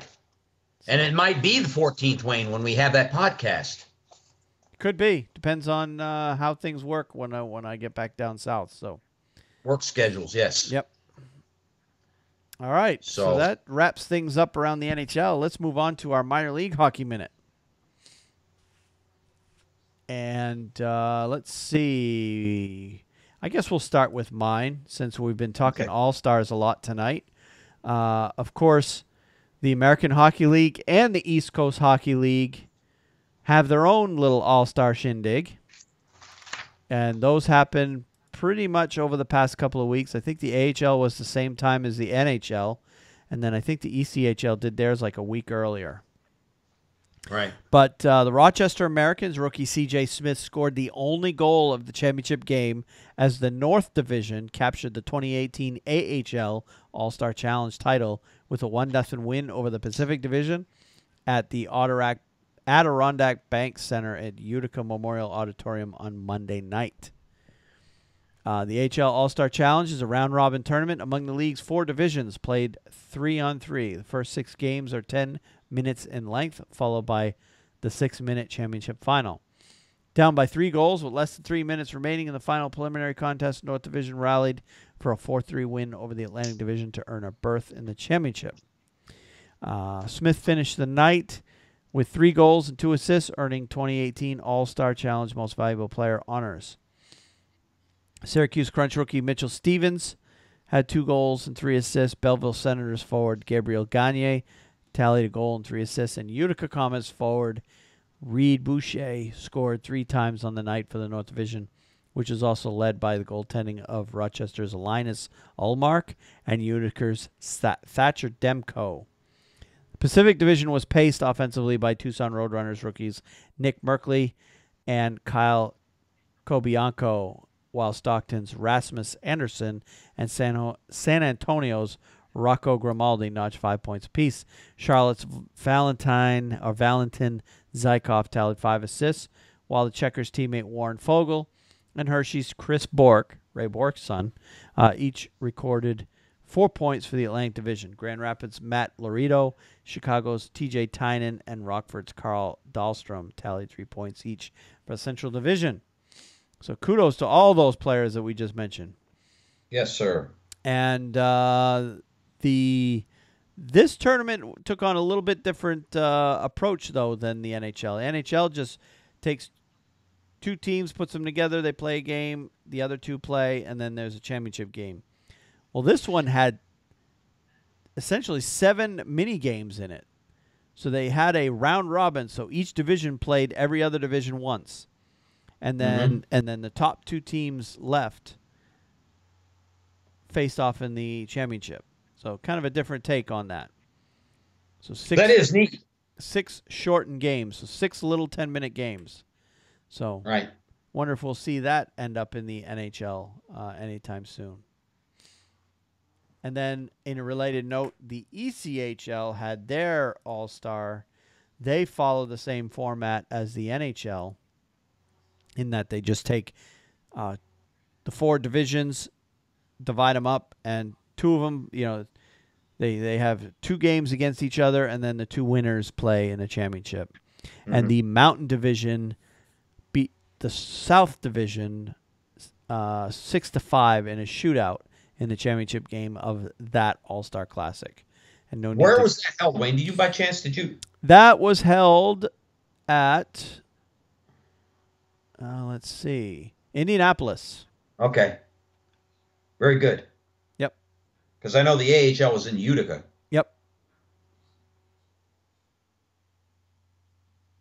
Yep, Indianapolis. All right. So that was my pick, or minor league hockey minute. And you had one talking about the NHL AHL relationship. Yes, and I'm going to try and get through. It's a relatively long article, but it's by Patrick Williams, the NHL.com correspondent. It deals with the growing commitment that the NHL is making in the AHL. No doubt, Wayne, that the AHL is the NHL's top development league, and they use it. They're using it more and more extensively. It's a really good article, and I know it's going to promote a discussion. So let me get through this. The NHL reaps benefits from its relationship with the AHL. A growing commitment, investment in top development league is paying dividends. This was the article January 31st by Patrick Williams, NHL.com. The numbers make the case for the relationship between the AHL and its top development league, the American Hockey League. Last season, 88% of NHL players were AHL graduates. Wow. 60. Yeah, that number really was surprising. 60 AHL players have made their NHL debuts this season. Bruce Boudreau, John Hines, Peter Laviolette, Todd McClellan, Joel Quenneville, John Tortorella, and Barry Trotz are among the NHL coaches who are AHL coaching alumni. That kind of successful production continues to spur even more investment by NHL teams in the AHL as they seek every possible edge. The investment that is being made now in the AHL teams and AHL players by the NHL is dramatically different than it was even 10 years ago, AHL president and CEO Dave Andrews said at the AHL All-Star Classic annual address Monday in Utica. Having a strong development system at the AHL level is really a critical part of sustaining high-quality play with the NHL team. With that level of investment by NHL teams, they want to be able to see their prospects daily. They want to monitor their progress. They want to get to practices, get to their games with NHL senior management. Here is a look at 3 organizations and their increased commitment to the AHL. Very interesting here. Closer to home is entitled The First Team. And the Colorado Avalanche to the growing add the Colorado Avalanche to the growing list of NHL teams bringing their AHL prospects much closer to home. 13 NHL teams have made AHL affiliation changes since 2015, almost half the league. Yep. The AHL will have a record 31 teams next season. They're adding a team. We're stabilizing our geography, and that stabilization is centered around our teams being closely geographically connected to their NHL partners, Andrews said. Geography fueled that decision for the Avalanche. They will move the Colorado Eagles, last season's ECHL champion, and their ECHL affiliate to the AHL next season. Oh, okay. That will put their AHL prospects in Loveland, Colorado, a 50-minute drive from the Pepsi Center. and allow management to make regular trips to see them in a market where the ECHL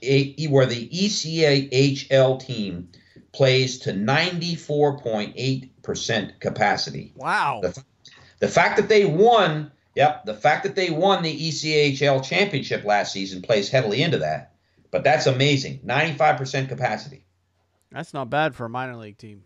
Isn't that good? Yep. The move will also allow the St. Louis Blues to have their own AHL affiliate. And this is what we were wondering in earlier podcasts this season. The Blues will be the new parent team for San Antonio, the Rampage, replacing the Avalanche. The Blues, who are scattering their prospects with 3 AHL teams, the Chicago Wolves is among them, signed a 5-year affiliation agreement with San Antonio that starts next season. The second team, story entitled Development Days. The Los Angeles Kings call them Development Days, and the concept is simple. In 2015, the Kings relocated their AHL affiliate from Manchester, New Hampshire to Ontario, California, a short drive from Staples Center. That change created a significant opportunity for Kings prospects. Kings Director of Player Development, Nelson Emerson, a veteran of 771 NHL games, along with development coaches Glenn Murray, 1,009 NHL games, and Jarrett Stoll is now on the staff with the Kings, and he was a veteran, 872 NHL games, all make regular trips to Ontario to provide prospects with personal instruction. Goaltending development coach Dusty Imu works most days with Ontario rookie goaltender Cal Peterson, a 5th-round pick, number 129 overall in the 2013 NHL draft. Also, the former starting goaltender for the University of Notre Dame, you'll remember last year they went to the semifinals with Cal Peterson. There's a whole whack of them, Ontario captain Brett Sutter said of the traveling contingent that arrives from Los Angeles. You get to see familiar faces come down almost daily. Those guys that make the drive from LA, there are a lot of them. It's hands-on and they're always there for questions. It's been an amazing experience. The final team from Marlies to Maple Leafs. The Toronto Maple Leafs have a very homegrown roster. Forwards Tyler Bozak, Connor Brown, Nazem Kadri, Leo Komparov, Josh Levo, William Nylander, and Nikita Soshnikov came to the Maple Leafs after playing in the AHL. That's amazing. Defenseman Connor Carrick, Jake Gardiner, and Morgan Riley made the same journey, while forwards Kasperi Kapanen and Travis Dermott have been the latest recalls. Maple Leafs prospects can expect considerable hands-on instruction along with a winning AHL environment under coach Sheldon Keefe. The AHL leading Toronto Marlies are 32-11-1, have an 11-game point streak, 10-0-1 during that span, and are on their way to making the Calder Cup playoffs for the 7th consecutive season. The biggest thing the AHL represents is opportunity, Keefe said. It's all about opportunity. Keefe, 37, who played 3 seasons in the NHL with the Tampa Bay Lightning, can recall a much simpler development template. The Maple Leafs have built a premier AHL setup, but Keefe notes there is ample competition from other NHL organizations. I just think that the amount of time, money, manpower that is put into development of players and coaches is just far greater than when I played, Keefe said. There was maybe one assistant coach, max. No video coaches, no full-time goalie coaches, no skills coaches. It was almost a holding tank for players. Now, I believe it's true development. I think really all this has become story now, and that's a game changer. So really a very interesting, in-depth, quick look, but in-depth to the extent that it goes over a lot of things that are taking place right now in the AHL, and it's kind of exciting. I look at this league, the AHL, as trying very hard to compete again with a league over in Europe. And I'm glad they've got this 31st team and that they're shoring things up as far as that goes. So kudos to the AHL for what they're doing. Yeah, it's actually really, really smart of them to put as many of their teams close to their NHL affiliate as possible, because you can essentially share a fan base there. Right. So you have you have a lot of fans.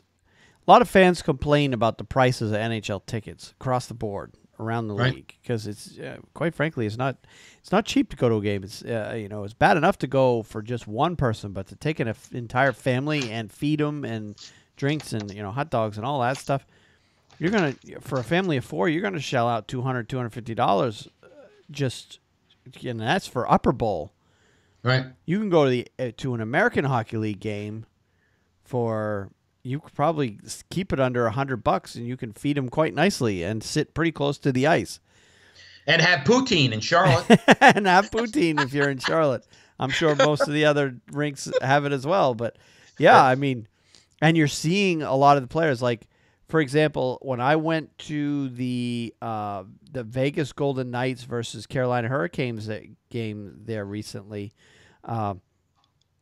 DiGiuseppe and there was 1 or 2 other players that were playing for the Hurricanes that night that you and I had seen playing in Charlotte the night we went to see their game. That's right. So you get a chance to see, those players up and close and personal. So it's actually very smart for them to move the affiliates around so that they stay close to their. And in some cases, they're like Toronto, they're in the same city, and in one case. At least one case, they're in the same building. San Jose Barracuda play in the exact same rink as the San Jose Sharks. I did not know that. In the SAP Center, yeah. Well, okay. So you don't even have to go to the different building to see those games. Yeah. So, and I think they curtain off when they play in a big arena like that, they just curtain off the upper bowl so that you're going to sit in the lower bowl no matter what. So, Right. But yeah, it's a smart move, and I think it's smart to have, keep the number of teams in the AHL equal to the number of teams in the NHL. So every NHL team has its own AHL affiliate. So, right. And it would be nice if the ECHL followed suit, but that they don't quite go that far. Most NHL teams do have an ECHL affiliate, but not everybody does. Some NHL teams share those, so.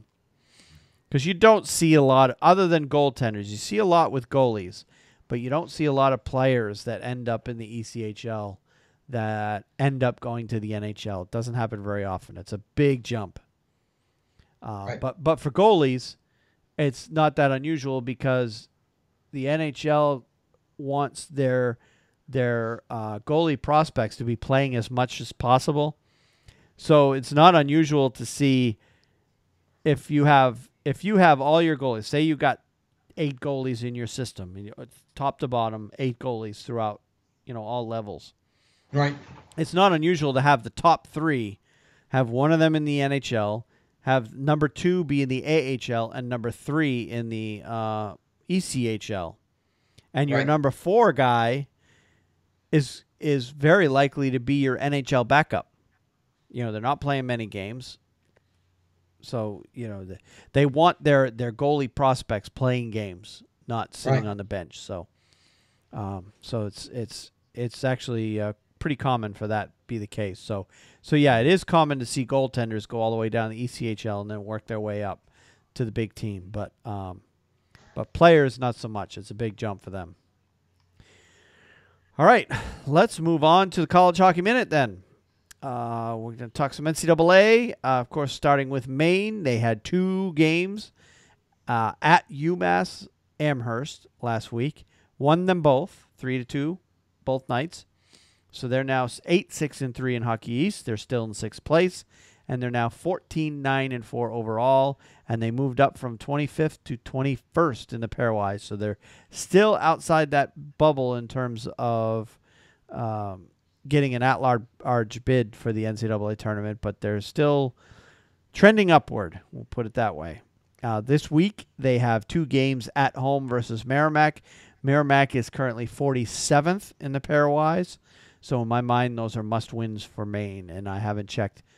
Game 1 should be over by now. It's 10 o'clock on Friday night, so that game should be over. I haven't checked to see what the scores are yet. As far as over the past week around the country, I'm just going to go ahead and pick one big upset of the week, and in my mind, that was number Whoops, I lost it. That was number 1 Notre Dame losing to number 13 Minnesota 1-0 in overtime last weekend. And I did watch bits and pieces of some of the college hockey games last weekend because it was due to the All-Star break. There was no NHL to watch, so I was watching quite a bit of college. I watched one of the Denver games last week. I watched last week North Dakota and who was playing them? It was in North Dakota. I remember that.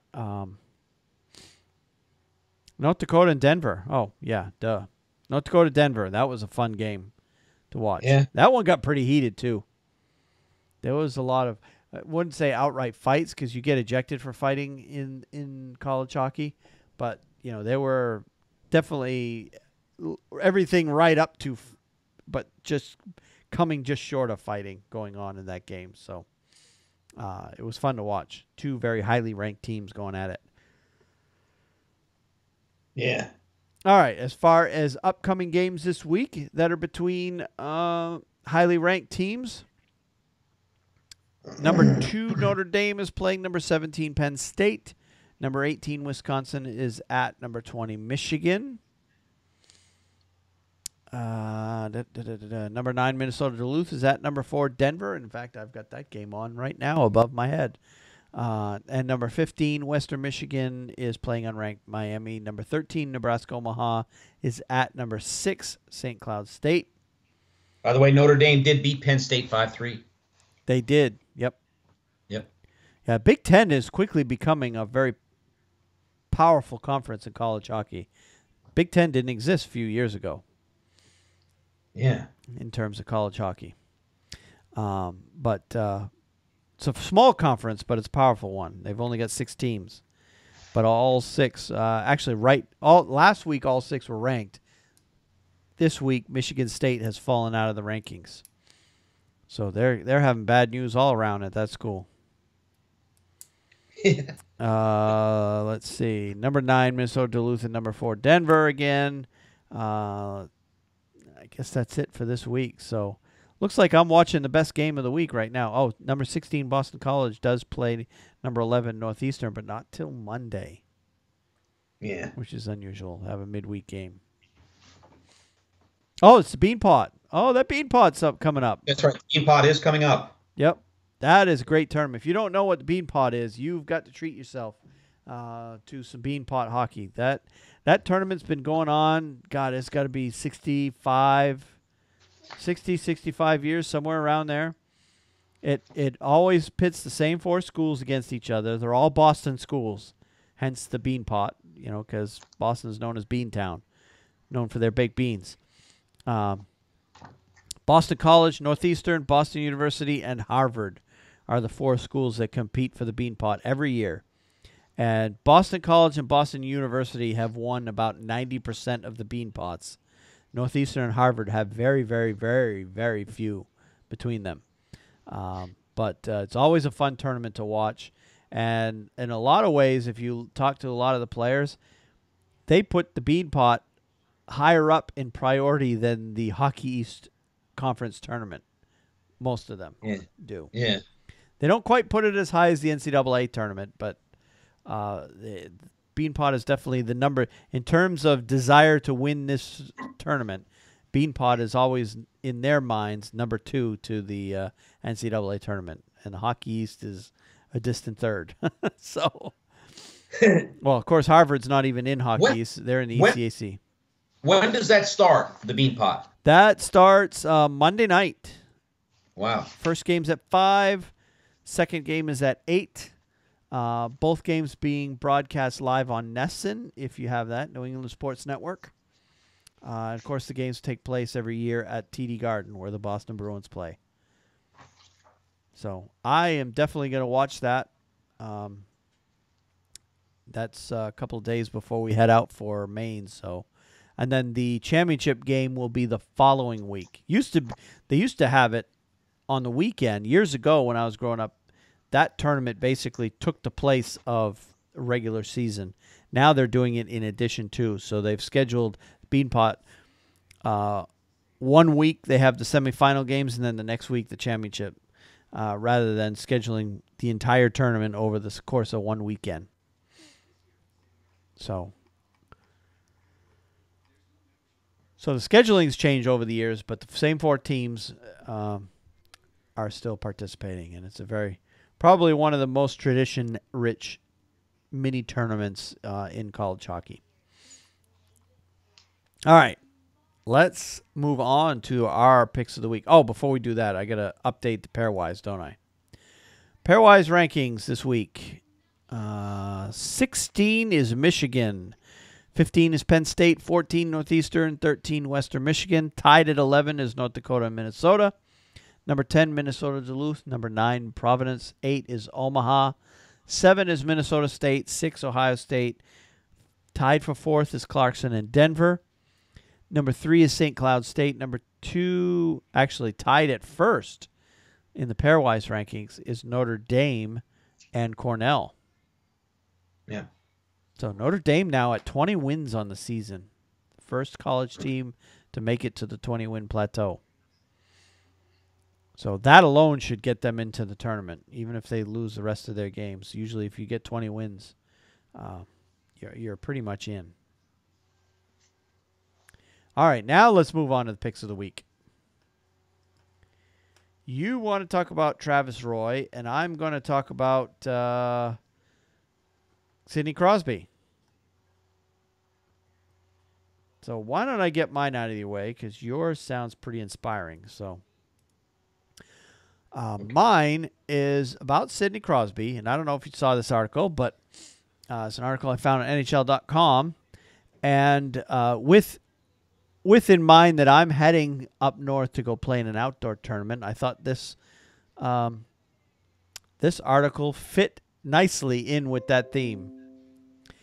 The article goes as follows. A young man from Mont-Tremblant, Quebec, got the surprise of his life in early January when he thought he would have his neighborhood outdoor rink all to himself by getting up at dawn, as he usually does.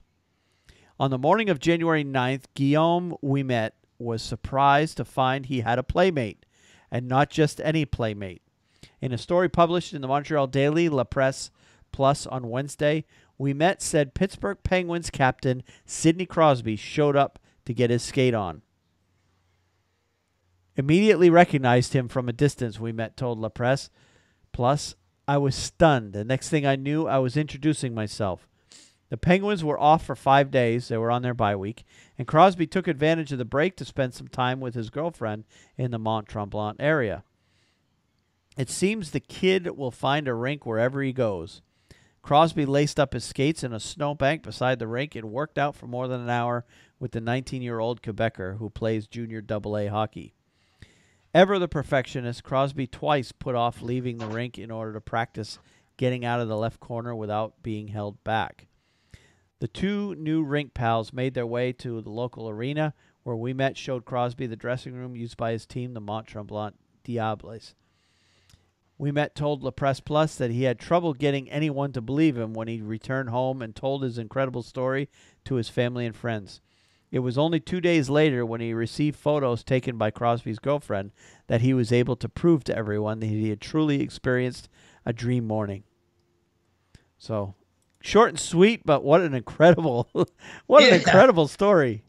You know, and it's not like he was at some rink in Western Pennsylvania either. You know, he's up in quite. You wouldn't expect to see him there. You know, during there's a season like that. That must have really been stunning. Yep. I mean, here he is. He's a kid he's playing juniors, so he's between 16 and 20 years old. He likes to go to this outdoor rink. It's not a pond. It's an actual rink that is maintained probably by the local town or some sort of outing club. It's an outdoor rink, and this kid likes to go there early in the morning because obviously nobody else does, and usually at these local outdoor rinks, I can tell you for a fact that a lot of the flooding that gets done, to maintain the ice surface, of course they flood. Generally, these outdoor rinks are flooded with a fire hose. Most of these places don't have Zambonis, so they scrape the ice with shovels, clean it up, and then they lay a coat of water down. That's how they resurface the ice with a fire hose. A lot of that work is done at night because the weather is colder, the water freezes faster. So every kid growing up knows if you want fresh ice, never been skated on ice, the best time to do it is early in the morning. So apparently this kid does that a lot at this rink. And he goes there one morning and he's skating around, and all of a sudden he sees a guy walk up, and who is it? Sidney Crosby, Pittsburgh Penguins captain. That must have been amazing. Yeah, that must have been incredible. Yeah, you're not kidding. Yep. And he just skated around with him the whole time. Yeah. Just the two of them. Amazing. So yeah, I can imagine him going back to his buddies. Hey guys, guess who I skated with today? I skated with Sid the Kid. No way. Hey, Wayne, you'd have been hitting him up for tickets. Well, I don't know. Maybe he can't. Maybe or pucks or something. Sign a stick for me. Yeah, at the very least. Well, the pictures. At least Sid's girlfriend was nice enough to send the kid his photos. Yeah. So he'll have that for sure. But yeah, that was amazing stories. When I saw that, I'm like, oh my God. Yeah. And we've done stories on Crosby doing stuff like that. Remember the time after winning the cup, he went back home to Nova Scotia, and there was this driveway, and they hung a jersey out for him. Sid, please sign this jersey, because they knew he drove by, and he ultimately did show up at their house when he had more time to stop. Yep. So I mean, he's done an story. He's done stuff like that in the past, and it just shows you that a lot of these hockey players, they're people too, and once you get them away from the big arenas and the big crowds, they're just regular guys that just want to have fun playing the game. That's right.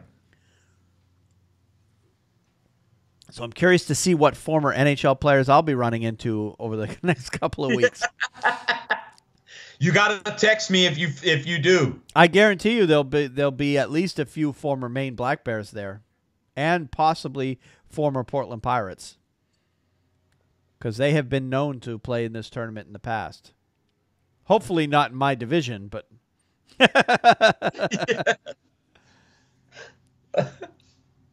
but anyway. All right, so let's hear about Travis Roy.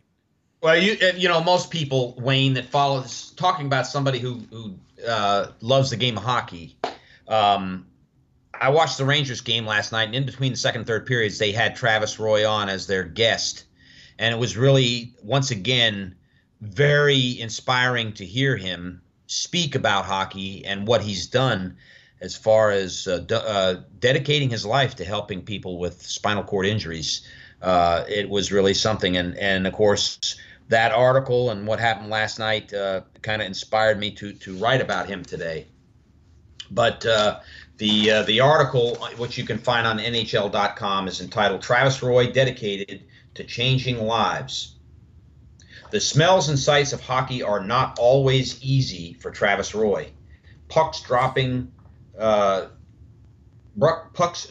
the ice, the camaraderie in the dressing room, and the sizzle of the skate sharpener were all part of his life. But all these years later, he's still connected to the game through the tireless work of raising money, helping people, and changing lives. Roy, the former Boston University hockey player who suffered a serious spinal cord injury 11 seconds into his college hockey career in 1995. It's amazing to think about that. 11 seconds. He got on his very first shift with Boston University, and 11 seconds later, his life changed. I remember that like it was yesterday. It was big news all over the hockey world back then. Of course, he's a Maine kid, so he's originally from North Yarmouth, Maine. Down in southern Maine near Portland. Truly amazing. 11 seconds is the longtime face of the Travis Roy Foundation, which is dedicated to improving the lives of those with spinal cord injuries. It has grown tremendously over the past 2 decades and is now able to provide 15 to 18 grants per month to those in need, approximately $500,000 per year, in addition to raising money for research. 20 years later, why am I still doing this? Roy said recently. I think it's partly because I need hope to get up every morning.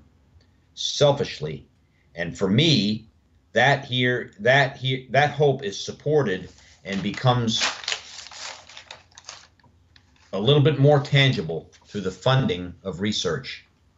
To that end, the Travis Roy Foundation is having 3 upcoming events, beginning with the NYC Charity Hockey Challenge at Madison Square Garden, which took place last night. Actually, during the entire day yesterday at Madison Square Garden. The foundation's first event in New York, and is one that is already sold out. Players who raise a minimum of $3,000 will get the chance to play on the Garden ice at 1 p.m. that day. They had a game yesterday, and take the New York Rangers and take in the New York Rangers Toronto Maple Leafs game that night. The New York event will be followed by the 10th annual Men's Charity Beanpot Challenge at Boston University on February 12th, which last year raised $250,000, and the inaugural Women's Charity Beanpot Challenge at Harvard University on February 13th. 22 years after his accident, Roy remains a tireless fundraiser and advocate for his community, bringing hope to those with spinal cord injuries. It's a community that he has seen grown in recent years, with Dena Lang and Jake Jablonski and others suffering spinal cord injuries as a result of playing hockey. Roy, 42, and his foundation provide things as simple as a computer for someone who has no ability to contact the outside world, or a doorway that's wide enough for a wheelchair. Little things that you don't think about that make a big difference in people's lives. My foundation doesn't solve everybody's problems, all their problems, Roy said, but it definitely makes their lives a little bit easier, a little more independent, a little bit less stressful or less burdensome on the parents or the family. The hockey piece of his foundation is really the most difficult one for me, Roy said. I was on the ice at 20 months old. For the next 18 and a half years, I literally loved the game of hockey. I loved it with all my heart, my emotion, and it was a big piece of who I was, and I had been brokenhearted ever since the night of my injury. But I still love watching the game being played. I can watch on TV. I can go to a game. I love watching the skill, the speed. It's incredible, the caliber and the quality of hockey that's available to us these days. The harder part for me is being down at ice level, being in the locker room, just hearing somebody dump a bucket of pucks out on the ice. There's the smells, there's the sounds, there's the sensation of the game. It makes him remember. It reminds him how much passion he had for the game. It makes him wonder what it would have been like to have kept playing after those 11 seconds in college, perhaps in the NHL. And I highlighted that article. I didn't put everything into it, but there's a guy that, I don't think a lot of people really think about. In 11 seconds, he could have just, shut things down. Hey, that's it. I'm done. He could have really taken a negative approach. Yep. But rather than doing that, man, he is making a difference in a lot of people's lives, and in people like me. I'm inspired by him. And I actually, from time to time, I'm watching the game of hockey or something comes along, I'm thinking about Travis Roy, that wiffle ball tournament he has up in the New England area. Yep. There's a lot of things that guy's doing that are very, very inspiring to people in the NHL. He touches a lot of lives of players in the NHL who go to that tournament. Yep. And just a super guy. So I wanted to highlight him as my pick of the week on the show. Yeah, and the arena in North Yarmouth, Maine, I believe the arena is owned by North Yarmouth Academy, which is a prep school that he played at. Him and Eric Weinrich played a number of years in the NHL. Both went to North Yarmouth Academy. They actually renamed the arena. It's called Travis Roy Arena now. So yeah, he's made a big difference in particularly New England. He's for folks in New England that are involved with hockey and who know the game. up there. He is a household name up in that part of the country. So everybody knows who Travis Roy is if you're at all involved in the game. But yeah, it's very tragic what happened to him. And in the early days after his injury, you know, there's always been that hope that they've been able to find a cure for paralysis where they can allow people to walk again. But unfortunately, they've yet to get there. And of course, you know, even if they did now, Travis Roy obviously wouldn't be able to recover to the point where he'd be able to get on the ice again. But yeah, to listen to him describe, you know, the stuff that he misses, that's tough. Yeah, that is. But you know, Wayne, I have no clue what type of challenges it is just each day for people. But he's got to feel great about the contribution he's making, because it's not something that he's writing a story here or there. He's making people's lives so much better, and yeah. I think that's great, man. And he's doing it every day. That's his basically his full-time job now. Yeah, every single day. That's so well said. He was. Yeah. I remember when he started at BU before. He was pretty highly touted, and that was his freshman. I believe he was a true freshman when he got hurt, and not the biggest player in the world, but boy was he fast. You know, that's what they were all saying about him. So. No doubt he was a guy that had a future, possibly all the way to the NHL, particularly with the way the game is played today. He'd have fit right in great. Not the biggest player in the world, plenty of speed, plenty of skill. That's the type of player that excels in today's game. So yeah, I mean, it's tragic that his career ended just like that, you know, in his first shift playing at BU, but yeah, he's done a lot of good. He's made the best of it. Oh, you're not kidding. Yep. So we're good. Well, thank you, Wayne. Yep. Thank you. Great story. Yeah. All right, let's go ahead and wrap things up. I don't have anything else to talk about. We've managed to take a slow week and turn it into a very busy podcast. Yeah. I'm hoping my Rangers can come back and put some stuff together. But the one thing I want to say before we go, Wayne, I know we gotta sign off here, but I am looking forward to hearing about this pond hockey tournament in Maine, and I hope you'll keep me in mind. I'm going to be down here in a much warmer place, but I'll be looking for feedback from you and how you're doing, man. Yeah, I'm gonna be the forecast is looking very, very cold for that weekend at this point. So yeah, I was kind of hoping for, you know, mid-30s during the day to, you know, high teens at night, which is bearable. We do that down here quite regularly, but they're talking single digits during the day for that weekend. Of course, it's still a week out, but the forecast is starting to take shape into being a very cold weekend. So, oh, man. But it'll be fun anyway. Either way, it'll be a lot of fun. So. Looking forward to it. Yeah, I'll have my camera there. I'll have my phone there. I'll have my video camera there. So there'll be lots of pictures, lots of video. So if you want to see what my experience is like there, stay tuned. Probably to the Hockey Nuts Facebook page at facebook.com/thehockeynutz. To my Twitter account, I'm at Wayne Halley 9. That's probably where I'll put the bulk of the stuff hockey related on there. There'll be some stuff going on my personal Facebook page, and if you want to follow me there, that's fine too. So, but yeah, the bulk of the hockey stuff I'll be putting up online, and then what I'm planning on doing is taking a lot of little short video clips, and then kind of when I get back, compiling it into kind of a nice long, anywhere from 15 to 30-minute video, kind of almost like a mini documentary of the weekend of our experience there. So should be a lot of fun. I've never done a pond hockey tournament before. I'm very excited for it.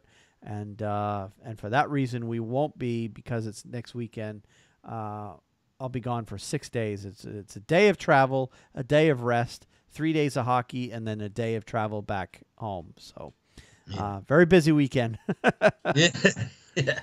So we'll be skipping next week's podcast, but we'll be back in 2 weeks for the next version. And in 2 weeks, we're going to have, there'll be tons to talk about. We'll probably just have to skim over the biggest headlines, and some of the smaller stories will end up getting dropped. But because by 2 weeks from today, or even if we do it 2 weeks from a couple days ago, we'll be into the Olympic tournament by then.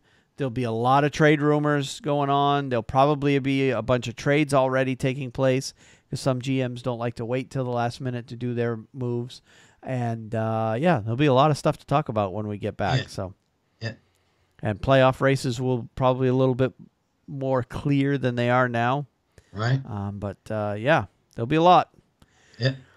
All right. So let's go ahead and wrap things up then.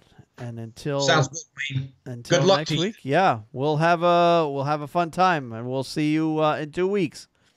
That sounds good. All right. Have a good night. Good night, Wayne. All right. Yeah, that's going to be really good. The connection has been in and out. Yeah, I for the most part it went good. I lost it too. It came out and then would come back in and it flickered, and Yep. I know what you're. And of course, there's two things going on my computer. I've got, of course, the phone call with you, or the Skype call with you. Yeah. And then there's our conversation being streamed up to YouTube. And at times, your call would be fine, or the phone call would be fine, and the stream looked like crap. But then other times the stream was fine, and then you'd start breaking up. So it was kind of weird. Yeah. But yeah, overall, because there's a little indicator at the bottom of the software that I use to do the streaming. Right. And it tells you how many dropped frames that we've had. And in the beginning of the show, we were dropping frames. Probably the first 15, 20 minutes, we dropped like half the frames that we were making. We're not making it to YouTube. So the YouTube video is going to look pretty ugly. So I'm probably going to just delete it. After it's done uploading, I'm going to delete it and re-upload the file as a separate file. Because the whole time I'm recording too, so it's being saved locally to my hard drive. So if the stream goes to crap, then at least we have the recording that we can resend it to YouTube as a whole, complete. But the last hour or so, the signal was pretty good, pretty clean. So yeah, we dropped.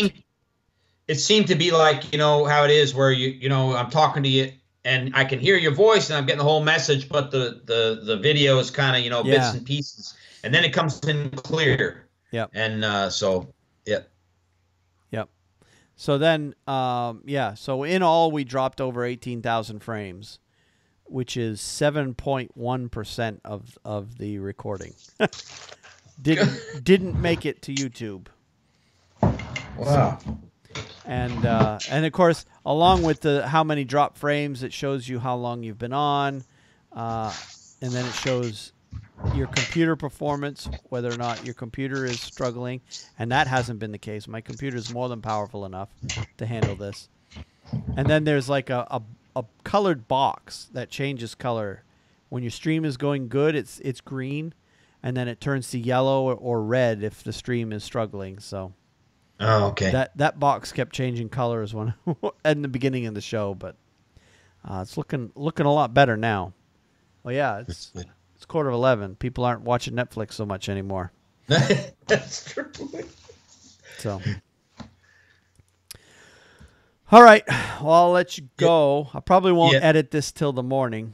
Yeah. And then I'll get it out. But I'll give you a quick preview though. That segment where we talked about Carolina Hurricanes playing Brass Bonanza in their arena. Yeah. I'm going to put that song as a music bed behind us when we're talking about that. Oh, yeah, that'll be cool. So when you get to that part, you're going to hear Brass Bonanza in the final edit. I think it's great that they're playing it. Some people are offended by it, Hartford fans in particular, but but I think it's great that they're embracing their past. I don't know. I just think it is.